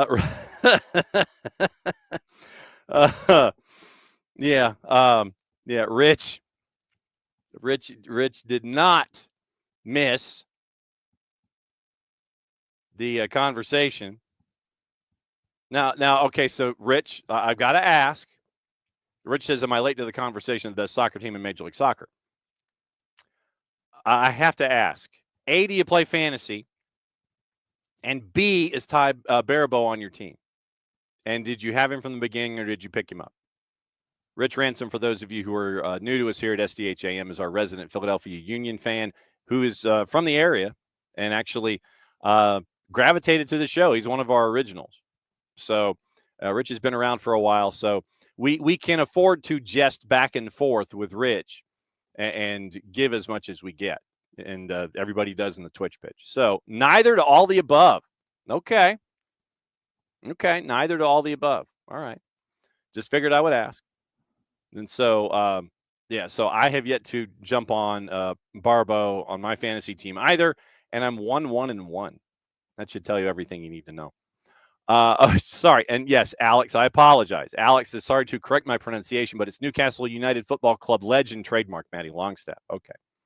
Yes, I think that should go into the addenda for the show every morning, where it's like errors and addenda. It'd be a long errors show if we did an errors program, like at the end of not Curb Your Enthusiasm. What's the Tony Reale show? Talk your ass off. I can't remember. Pardon the interruption. Thank you. Took me a second. But yeah, at the end of PTI, you would always have the Tony Reale section before he went and did the other show, where it would be like errors and addenda and that kind of a thing. If we did errors and addenda with me, we'd be going into a third hour. Around the horn. Thank you. So PTI and around the horn. Thank you, Rich. Okay, so I was same church, different pew. But anyway, so there you go. I was close, but I wasn't. But what else is new? Anyway, yes, PTI's Tony Kornheiser. Yes, that's PTI's him and Wilbon around the horn. Thank you. Yes, the other one with the four guests, where the host randomly assigns point values for quality of answer, and so wins every week, whatever that means. You won this 22-minute conversation over multiple topics. You get to talk more at the end of the show. Around the Horn. So yeah, when at the end of Around the Horn, they would always do the fixes, and then Reali would do the fixes, and so that's what we would need here. We would need somebody to do the fixes, and then they would have to do all that stuff. But anyway, I was close, but I wasn't. What else is new? Anyway, okay, so NYC beat the purple team at Yankee Stadium. Of course, everybody kind of is going into Yankee Stadium. Good to know it was actually at Yankee Stadium. But so, yeah, always difficult to win there. If you're not named NYC, Orlando went up there. They're obviously not named NYC. They didn't win. 2-1 NYC. Colorado over Austin at Q2.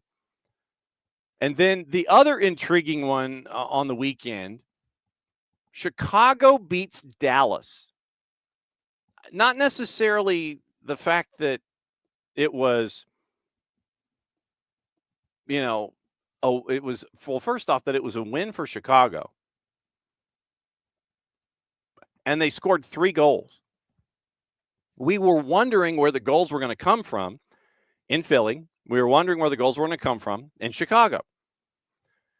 And it might just be early returns. And like I said, next week we could be saying something entirely different with the ebbs and flows of the season. But in match week 3, you got 3 goals, literally, in the last 10 minutes. Farrington scored in the 57th. Dallas had a 1-0 lead. Then they didn't. Andrew Gutman scored. Barroso scored 2 minutes later, and Hugo Kuiper's in a PK at 90+1. That was something that was not anticipated. 3 goals in 10 minutes by Chicago. Well, first off, 3 goals, period. I think in some circles, people would sit there and go, 3 goals for Chicago. Did not anticipate that. But 3 goals in 10 minutes to come back from a 1-0 deficit, to come back for the win. That's the other part. So big win for Chicago. Nashville found goals. Portland on the road, traditionally kind of tough. But the thing with Nashville is that Nashville didn't get goals from either Hani Mukhtar or Sam Surridge. They got it from Andy Nahar, which was not on the bingo card, and their new midfielder, Ahmed Hassem. So the Swedish midfielder U22 signee Ahmed Hassem got a goal, and Andy Nahar got a goal, not on the bingo card. Here was the lineup, by the way. I mean, fairly standard lineup for Portland. Here was the lineup at home for Nashville. Mustachioed villain Joe Willis in net. Back 4, Lovitz, Mars, Zimmerman, and Andy Nahar. Midfield 3, Patrick Yazbek, Alex Muil, and Edvard Tagset. Tagset, another one of the additions from the offseason. Hassem, Surridge, and Mukhtar, your front 3. So Hassem is the one that picks up the slack and ends up being the one that was the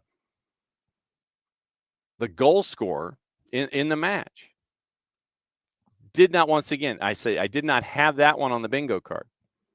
Because what you always are trying to do with Nashville, try to give them a third option. You pin in Hani Mukhtar, and BJ Callahan trying to do things other than send it long and have Hani do magic, which is kind of what Dean Smith seems to be doing with Wolf Saha early in the season in Charlotte.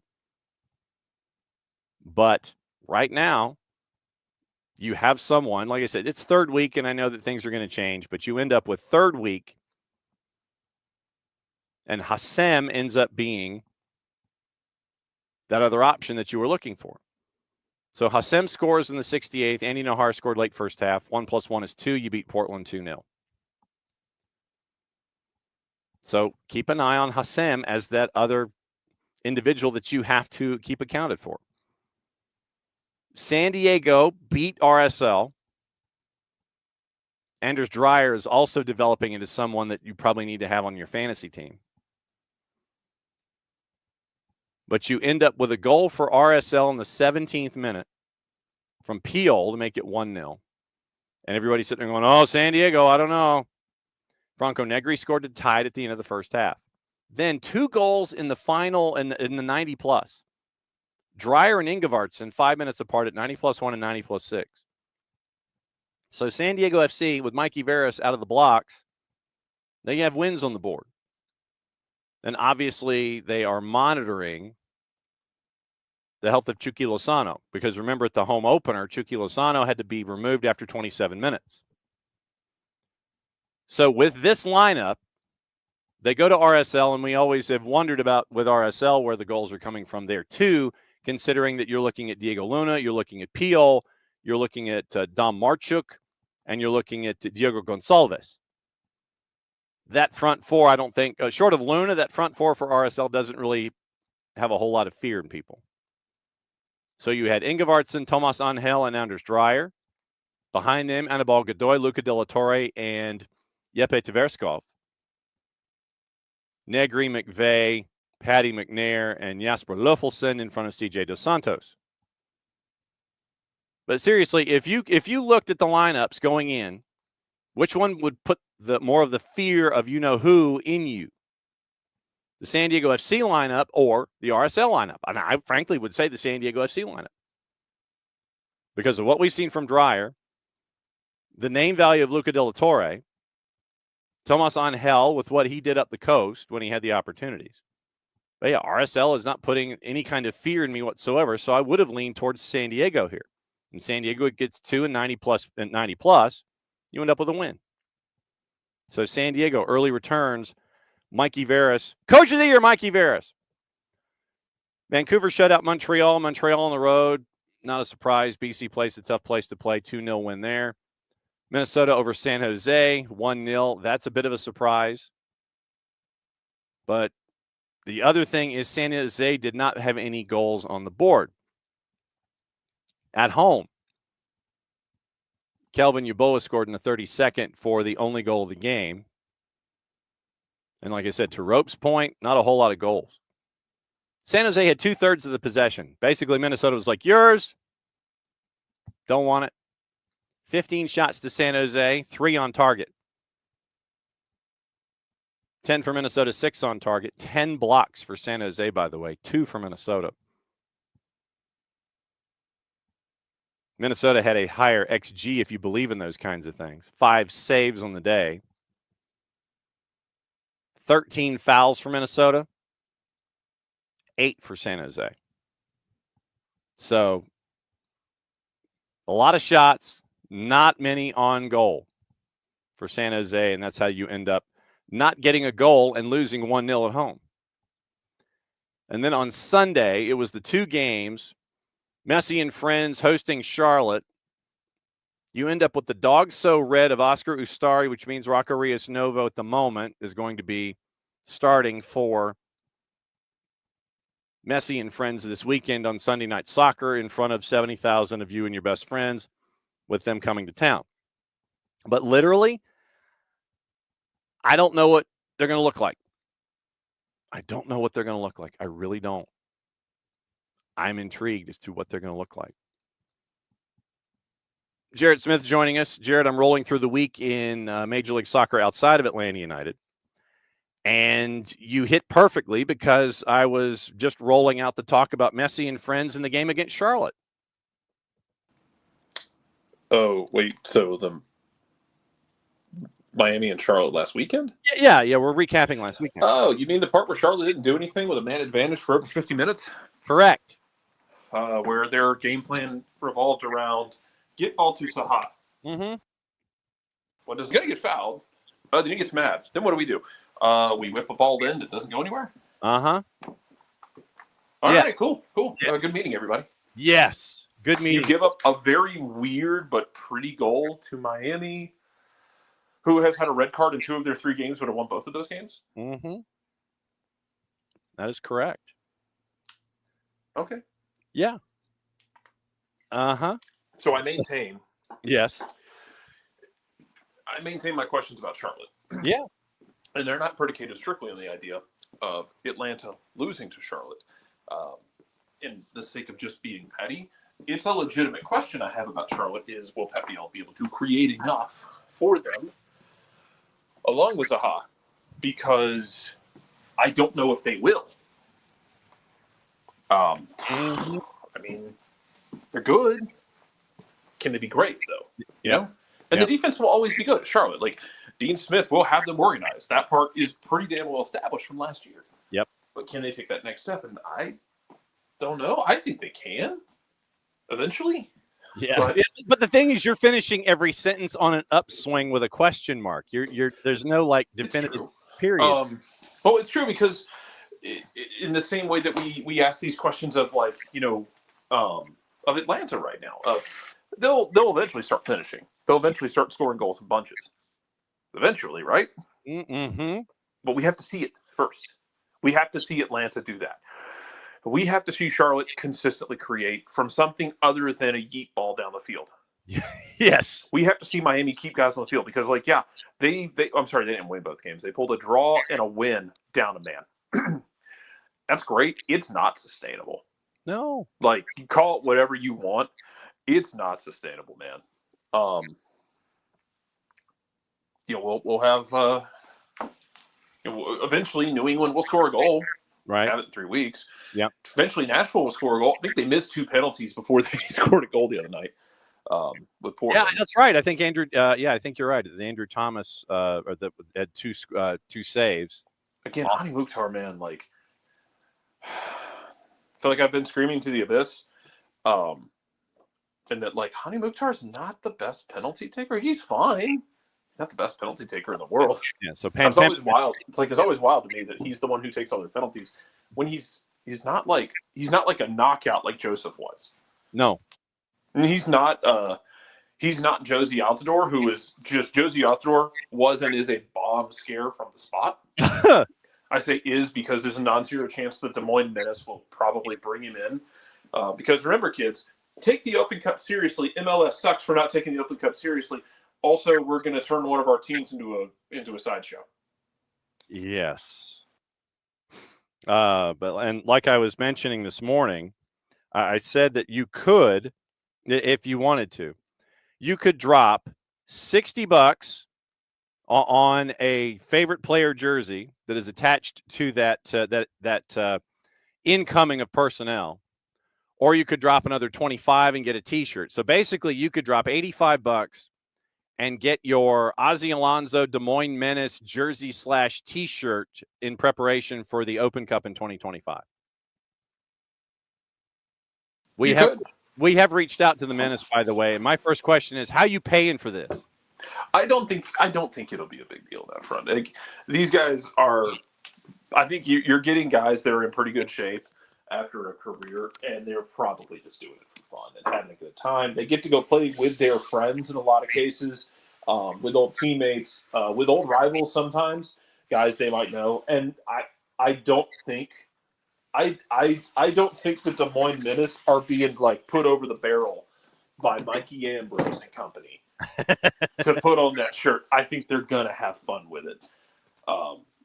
I just want people to stop complaining about strictly MLS for the Open Cup because MLS has a lot of problems. They are plentiful. The Open Cup also has a lot of problems. They are plentiful. But don't tell me about one side of things having to take things seriously, and then at the same time, the Des Moines Menace are doing all this. I mean, if the Menace want to have fun, they want to have fun. It's kind of cool for Dax too because it's like I want Dax to win that game for them.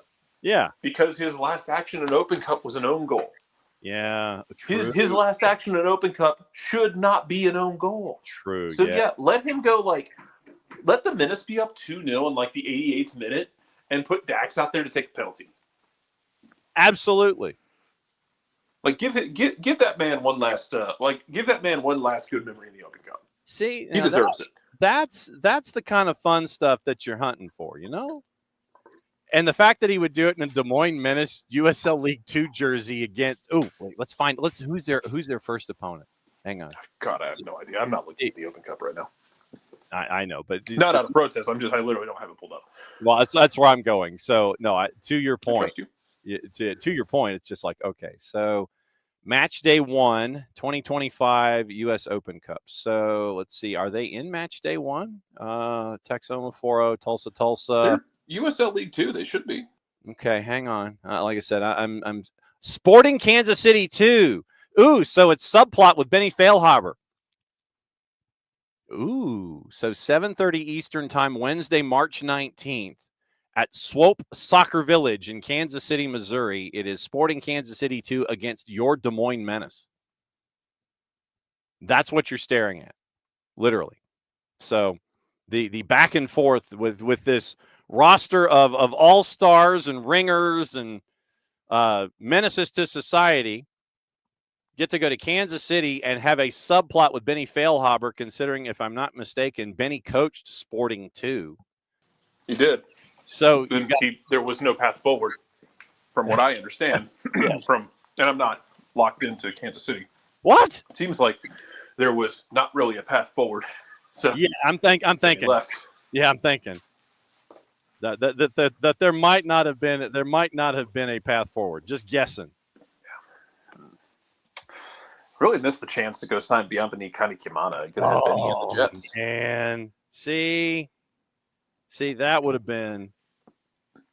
We were discussing him the other night at the Twos game, John, because as is customary, so Atlanta United uses they use a seasonal employee generally for Atlanta United Twos to run all the comms, because the first team requires all hands on deck because it's a very large Major League Soccer team. Yes. That has a lot of things going on. So they generally have someone designated for twos. And every year when that person comes in, it generally ends up with us telling stories about doing games at Coolray Field where the windows tried to decapitate people, or Bob Lilly yelling at his players after the lights went off. Well, there's that. Bob Lilly, by the way, is still yelling at people at Coolray.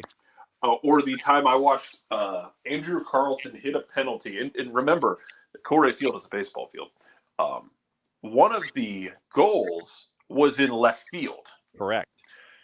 He hit a penalty that went over the outfield wall, which means it cleared the goal, cleared another 10 feet of grass, then cleared the warning track with give or take 10 feet, and then the wall. I mean, he hit that thing with he dropped the hammer on that ball, and it sailed over the wall. Then he hit a penalty 5 minutes later to rescue a draw. Correct. And the ultimate redemption, we're we're going to be okay. We were not okay. No. We were not okay. Well, and then there's also the night where the Twos were playing Ottawa at Coolray Field, and it was one of those that never happens in the southeastern United States in the middle of summer, where you had a row of thunderstorms come through, and it just cycled. Every hour and a half, you'd have an hour worth of rain or an hour and 5 minutes worth of rain. The rain would stop or become manageable, and then right at the end of the 30-minute wait period, then you would either get another lightning strike or something that would cause it to recycle, or another rain shower to get it through. And so one of the lightning strikes there at Coolray Field hit the production truck and set it on fire. Correct. Killed the production truck. Yes. So that's those are the kind of things that we that the great Twos stories of the past at Coolray, where you're launching production trucks on fire and trying to figure out how you're going to punch a game out of there, and tried to reroute it through the board at Coolray, and Coolray only had the scoreboard to show video and didn't have a full graphics package because of the same storm. I mean, it was nuts. It was crazy. This is my thing I'm missing most, John, about Atlanta United in the U.S. Open Cup in 2025. And again, a reminder: Atlanta doesn't make this decision. U.S. Soccer does. Direct your ire in the appropriate direction. Yes. Or MLS makes their decision, or whoever the hell's making the decision based on where teams finished in the 2024 season to who is competing in what competition. Don't direct your ire strictly at the club. Atlanta United isn't the one that gets to make that final decision. But I thoroughly enjoy whenever we drag the first team up to Kennesaw for whatever the absolute hell is going to happen. I realize Atlanta has been a victim of the U.S. Open Cup set the last 2 years. However, you've also gotten a lot of very absurd, hilarious games throughout the history. And anytime we put those teams in a small stadium, stupid things tend to happen. Yes. Yes, they do. Shout out to the time that Kennesaw messed up the turfing of Fifth Third Stadium a couple of years ago. I think it was 2 years ago. 2 or 3 years ago now. God, I can't even remember anymore.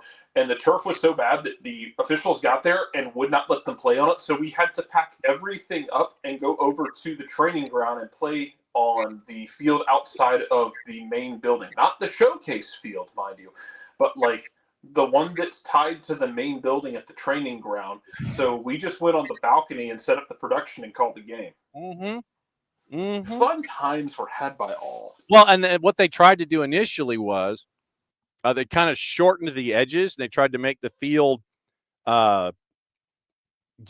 They tried to make it soccer dimensions smaller but still acceptable by the U.S. Soccer Federation, and that didn't work. And then you had the lines of gravel and everything that were there because of the planting of the grass. And yeah, we had to pack everything up and get it to practice field number 1 and call it from the veranda. Call the match from the veranda for Open Cup. I think that was only 2 years ago. That's where it literally, I think, was only 2 years ago when we had that. So magical. Yes, absolutely true. There but are many things I would call it. Magical was one of them. Yes. But you're looking at Charlotte, and Charlotte seems to be, you'll get it, Will, literally that's where they are. I am intrigued, and I know this will be a storyline Thursday night as much as it is the rest of this week. What are they going to look like against Cavalier? What's the starting lineup going to be like? And then they get to turn around and play Sunday night soccer. And they get to do it at Mercedes-Benz Stadium. So what does the starting 11 look like? I'm guessing Ustari's going to be in net at Cavalier because Rocco Reyes Novo, as of right now, is going to be in net for Messi and friends come Sunday night. What's the starting 11? Are you rotating? Are you flying to Miami? Are you flying directly here on Friday morning and hanging out for the weekend? Or do you fly home, get a day's rest, and regen and dive into your own salt baths, and then Saturday come up here? And fly up, or maybe Sunday morning fly up here. Just the intrigue of being in CONCACAF. This is going to be an interesting look for them come the weekend, man. It is. It's going to be very interesting come the weekend because you're almost certainly going to get Rocco in net. Phoenix Rising legend Rocco Rios Novo. Yes. Again, I know opinions on Rocco in Atlanta shifted from the magical U.S. Open Cup match back in the day to his time here when everybody was dead a couple of years ago. Yes. And I know that everybody has a knee-jerk reaction to love and then hate things unconditionally, which is a perfectly healthy thing, I guess. Whatever. Rocco then went and won a USL championship, winning a shootout in the final with Phoenix Rising. Yeah. I'm happy for Rocco. He's a good kid. I'm guessing it's going to be him. I have no idea with Messi, man. Messi wasn't even warming up at the game the other day. No. No clue what that's going to look like. No. God, man, I don't know what this looks like for Miami coming into this week. Like, honestly, do not know what to tell you. But they'll have to get through, and they'll need to get through Cavalier because look, they're going to take that seriously because it's the hemispheric extravaganza, I believe. Yes, it is absolutely true. That's important. That trophy is real damn important, especially if they get to thumb their nose at half of the Yankees in the time. Get through this game, then you deal with Atlanta. And you still have enough raw talent in Miami that it's not like it's just Messi, Suarez, and a bunch of like ne'er-do-wells. No. It's a good damn roster. Yes. They'll be fine. Yes. So let's see what it looks like. Let's get through Thursday for them and see in their support and to their benefit, they don't play till Sunday night, which is great for them. And you would want the same thing if it was Atlanta in that situation. Yes. So since you are here, I figure it's only appropriate that we actually have something happen for the show.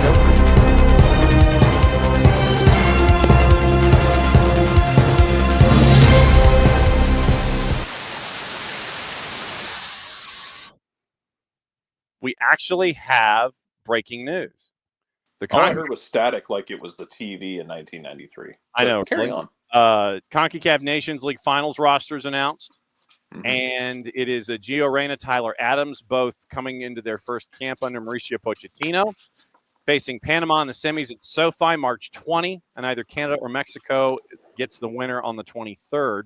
So Reyna returns, Tyler Adams returns, Cameron Carter-Vickers gets his first call under Pochettino. 6 MLS-based players who were part of the camp made enough of an impression to come back. 3 of them, Ajimang, Luna, and Brian White, are taking part in their first camp.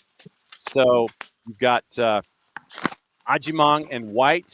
Josh Sargent is the favorite up top. So here's how it looks.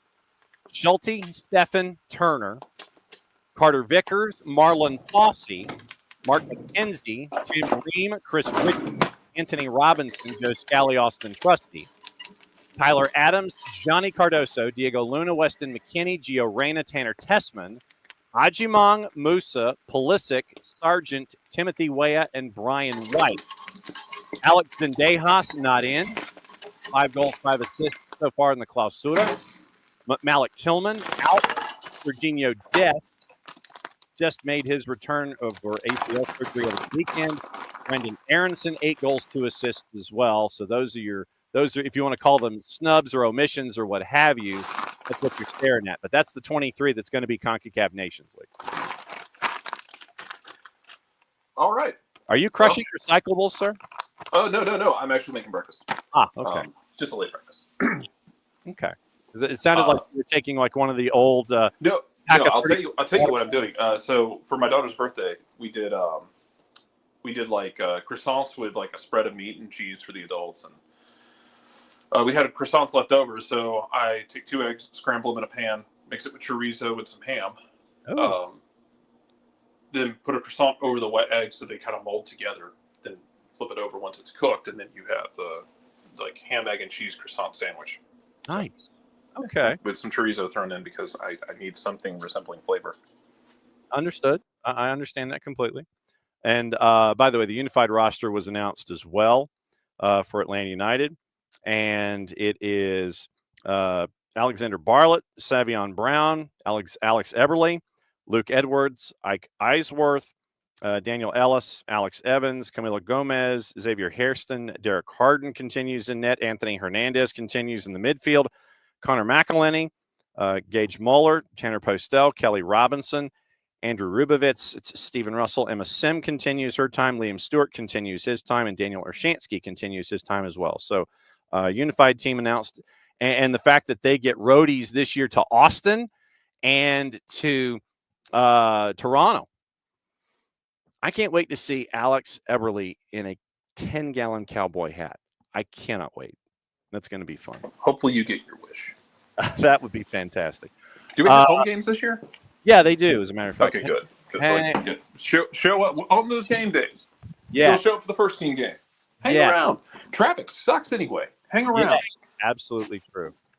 Hang around, grab another cheap cheeseburger or a hot dog, and go cheer on the unified team. Yes, that is absolutely true. Let's see. So the schedule was announced, and I know that it was attached to a couple of games. Where are they? Hang on just a second. There was a unified. It's like, so the road trips attached to the Toronto and Austin games are part of it. So May the 3rd is the first one with Nashville. That's a home game. Then they go to Austin and play on May the 14th. Then it's the game in Toronto that is a part of their new road trip as well. And then there's one more where it's a pregame.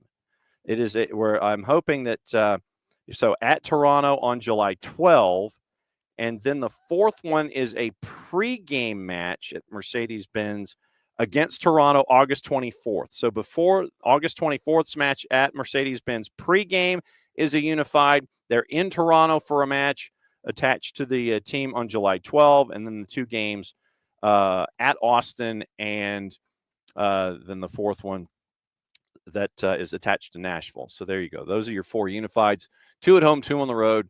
Very, very cool there. Let's see. Let me do What else is on your mind here this morning, sir? Now that you have the microphone and that you've come in here this morning. Oh no, I just dropped in because I had the time. And we hadn't talked since the disappointment of Saturday night, which was disappointing. It's 3 games into a season, but you've created a ton of chances, but you haven't put goals in the back of the net. And I think there's just gonna be anxiety until you do that. Yeah. I think it's gonna happen, and I think there's going to be times where it comes in bunches for Atlanta. And I think you're also going to get games that go in the other direction where regression hits hard, and you'll have games where like they didn't create a quote unquote big chance, and they'll have put 2 or 3 in the back of the net. Right. And just weird stuff will happen, man. Like the game's just weird, and it's 30 plus games in a season. Stupid stuff will happen. The thing I always kind of like to stress is that sometimes you win, sometimes you lose, sometimes you get beat. Sometimes you win games because of what you've done. Sometimes you lose because of what you failed to do successfully. And sometimes you get beat because at the same time, while you are making plans and you have your ideas and you're thinking, what are the adjustments I can make at halftime to make myself better? It's not a computer on the other side. You have a team that was in MLS Cup final last year, who is on the other side of the field, who has a manager who is good, who had Emil Forsberg on the field, who made them damn near unbeatable when he was actually on the field last year. Yeah. They also have ideas. They also have plans. And it was kind of a little more reserved than I expected from what we saw from Red Bulls. But they had plans and they executed them, made changes at the half. They tried to change the game. And you had to adjust to. Because you're not playing against a computer. You're playing against another team that has players and ideas. And look, when you're at home, sometimes that idea is we are going to disrupt the absolute shit out of your ideas. Mm-hmm. And they did that. And it wasn't even like what you expect from Red Bulls, maybe, quote unquote, of just playing destructive. Like, they're patient. You got, I think, reckless at times and got impatient trying to just jam the ball down right route one instead of doing what had been working. And I thought when you made changes in the second half, you had some spells where okay, this is better. You hope that Latte is okay concussion wise, just because those are a very weird thing that can linger, man. And I know. So the part that pisses me off about it is anyone and everyone who's immediately yelling at the medical staff in the moment. He may not have shown symptoms in the moment. Concussions are not a one-size-fit-all. They're not. I'm sorry if you think they are. They don't all come in the same shape. So this is not a Model A. No. They might have done the evaluation, and he might have said, "I'm good," because he's an athlete and he's insane. Yes. And they went, "Okay, we don't see anything that says he can't keep going." And then stuff sets in. And then he starts to look off. He starts to feel off. And then you make the change and you go, okay, he is concussed. Mm-hmm. It doesn't show up immediately. This isn't a movie where you pop someone on the top of the head with the butt of a pistol and they pass out for 6 hours. Yeah. It doesn't work that way. No. I hope he's feeling all right. Because again, concussions are weird, man. Franco Escobar got punched in the head, I think twice, by Brad Guzan. And it took him a while to get over that. Justin Morneau's career basically got derailed, and that was baseball. Mm-hmm. Basically got derailed by concussions. We watched Rizzo get derailed at the Yankees organization last year, the first baseman, by concussions. They're very weird. They're not predictable. And that's okay. It's just, it takes time to figure out. Hopefully he's doing all right. Now you're looking at the reason you went and got a third striker, because your backup striker is, God love Jamal, made of glass, possibly made of Fabergé. Yep. So now you're asking your third striker, hey, I may need you against the biggest draw in the league. What can you show me? Mm-hmm. As far as the Red Bulls game goes, though, John, it was a very disappointing game because you played it well enough in the first 45 minutes to put them in a box and start putting dirt on that box. You didn't do it. On the other hand, you didn't give up a shot on goal. And the only shot they had, and I know because I can hear it in my head of, well, they had the chance where it went over the bar. Correct.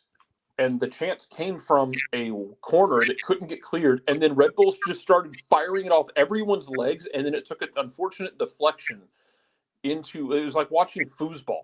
I was going to say, it's like very U12-ish, where you're all in the scrum. It was very like watching foosball, just slinging the ball off legs. It fell to somebody, and he skied it. Great. Okay, cool. Like, I don't want to hear about, well, he got lucky there. Dude, you had 5 big chances. You're not going to tell me that they didn't get lucky in the first half? Everyone gets lucky and everyone gets unlucky. It's sports. It's how it works. It's how we do this stupid-ass game. Mm-hmm. There's good and bad in it. You want to score goals. I was happy with the clean sheet. You didn't give up a shot on goal. That part was great because Emil Forsberg was on that field, and he made that team damn dangerous last year. Yep. You did not give up a shot on goal. That's a great step forward for the defense. Offense, you know what you have to do. You know the job. They know the job. They know the pressure that comes with it. I think they will be fine as time goes. And are we going to be counting minutes until the next goal? Probably. We probably will. Yeah. But all you can do is go create chances and then put one in the back of the net. And you kind of have to I know we're way over time here. We're in the plus. It doesn't matter. I know, and I'm running out of time too, personally. But let's belabor the analogy again to baseball of like you're in a slump, you don't change your whole stance. No. Pete Rose might have been a POS, but he was right about one thing. It's like, your swing is what got you here. You'll choke up on the bat, choke down on the bat, move up, move down, move back in the box, like move around in the box, maybe choke up. Like your swing's what got you here. You're not just going to immediately quit doing what you've been doing to create chances. You're going to try and build the same way because it's creating chances. You can't panic and just start thinking, oh, well, damn, now we just have to yeet the ball down the field. Yes. You have to try and force everything. You do what you've been doing, the ball in the back of the net. Mm-hmm. You work with what has been working for you. Metaphorically, you have been hitting line drives. They are not finding the dirt. That sucks because your stat line looks like, you've got no hits in your last 2 games. You're 0 for 4 in your last 2 games, and of those, or 0 for 8 in your last 2 games, of those 8 at bats, 4 or 5 of them have resulted in lineouts. Yep. And then you've factored in a couple strikeouts in there and a couple of uncompetitive at bats, absolutely. But you don't just change everything you're doing in this moment because you've gone 2 games without a goal. You have to keep doing what you've been doing. You can't panic and just freak out because I promise you it gets worse at that point. And maybe you luck into something and you think, cool, great. We just abandoned all logic and just started yeeting the ball down the field. Like, yeah, you might luck into something, but sustainability is the goal here, not just creating a goal just because everyone's nervous. Yeah, it's not instant results. It's long-term sustainability. Okay, so the rest of my time, I'm going to do CONCACAF and juice boxes and TV. So if you need to go, you can go for it. All right, we'll see you tomorrow. Bye. All right, so juice boxes for tonight, what to watch, where to watch it, how to watch it. It is Libertadores tonight, BN en Español. And if you don't have the BNs or any of the BNs, Nuestro Telecidio for the fans, Teise, CDO, Liga 1 Max Pro. You can get it at fanatis.co/soccer down here. Helps us out, helps them out. You become more of a degenerate. I blame Jason. He got me hooked. So there you go. And if you missed it, there's a new Copa Libertadores show up from our buddy Howard Hamilton over at Soccer Metrics. 6 o'clock tonight on BN, Alianza Lima Deportes Iquique. We'll be talking to Nino about that on Thursday. CBS Sports Network Champions League, Inter and Feyenoord's at 4. CONCACAF Champions Cup, 8:30, Columbus LAFC, Tigres in Cincinnati is at 10:30. BN en Español simulcasting Libertadores. To the NA, Barcelona Benfica at 1:45, Liverpool PSG at 4, and they are doing Cruz Azul Seattle at 8:30, Tigres in Cincinnati at 10:30. Unimas, Barcelona Benfica, Liverpool and PSG. Golazo Network Championship, Burnley West Brom at 3:45. Paramount Plus has Champions League Elite from the AFC. They've already had 2 matches this morning. They have 2 more at 4 o'clock in the afternoon. 2 matches in the English Championship at 3:45, Burnley West Brom, Middlesbrough QPR. League 2, my Dons finally get a time slot. AFC Wimbledon, Cheltenham at 3:45. All 4 matches in the Champions League. Barcelona, Benfica, 145. Leverkusen, Bayern Munich at 4. Inter Feyenoord at 4. Liverpool, PSG at 4. VIX, both 2 Champions League matches, Barcelona, Benfica, Liverpool, and PSG, and all 3 matches in CONCACAF Champions Cup. Now, juice boxes before we get out of here. And once again, tomorrow it'll be from a hotel room in Dublin, Georgia, because tonight we're doing in the Pinelands, Appling County, and Jeff Davis. I've got to be out of here probably in about an hour and a half. Now, Crew, minus 132 hosting LAFC. Cruz Azul, minus 152 hosting Seattle, who's a plus 445. Your draw is a plus 254. Tigres, a minus 164 hosting FC Cincinnati at a plus 4.25. And your 90-minute draw is a plus 289. Now, Champions League today, the 4 matches that are there. Barcelona minus 256 hosting Benfica at a plus 580. Leverkusen a plus 187 hosting Bayern Munich at a plus 134. Inter minus 278 hosting Feyenoord at a plus 746. Liverpool a plus 131. PSG a plus 179. Your 90-minute draw is a plus 288. Once again, tonight, 5 and 7. It is match day in the Pinelands. SDH is going to be doing it. We're going to be doing the audio portion of it. And so once again, 5 and 7. Jeff Davis is already sitting there and making the play out that everybody's got to be the 12th man today. 5 and 7 for today. Big matchup for Jeff Davis going up against Appling County. Going to be big after they played Valdosta yesterday. And they've got Atco tomorrow, and then they have Thomasville on 2 days, Thursday. So busy week for Jeff Davis. We're going to be there in the Pinelands for the matchup tonight to see Los Catchdogs going up against Appling County. Really looking forward to it. So tomorrow, once again, it is hotel room in Dublin, which means that Soccer's in Session rolls over to Thursday at noon. So there we go. Thursday at noon is Soccer's in Session, brought to us by our friends at Kaiser Permanente, because I'd have to be kicked out of a hotel room or try and find a hotspot someplace to call a match. But anyway, so there we go. Thanks a lot for hanging out with us. As always, it's great to see all of y'all. Back at it again tomorrow, and we'll talk stuff. That's the official term. Tyler's going to join us at 9:15. Second hour, we'll see what else is on the board. Might have some fun, might have some guests, and we do have a guest for Friday from Season Pass. Trying to figure out the time slot for that particular guest, and we'll see what's going on with that individual when we can make it officially official. But yeah, we are going to have a Season Pass individual with us Friday morning on the morning show to discuss everything going on in Major League Soccer. So that's the show, and we'll be back at it again tomorrow. Mucha plata, y'all. Play it safe. Safe travels to y'all. Be safe, warm up, dress for where you're going to be and for where you are. Back at it again, lesson 22. Since it's the end of the show, I get to play this. Mucha plata, y'all. Play it safe.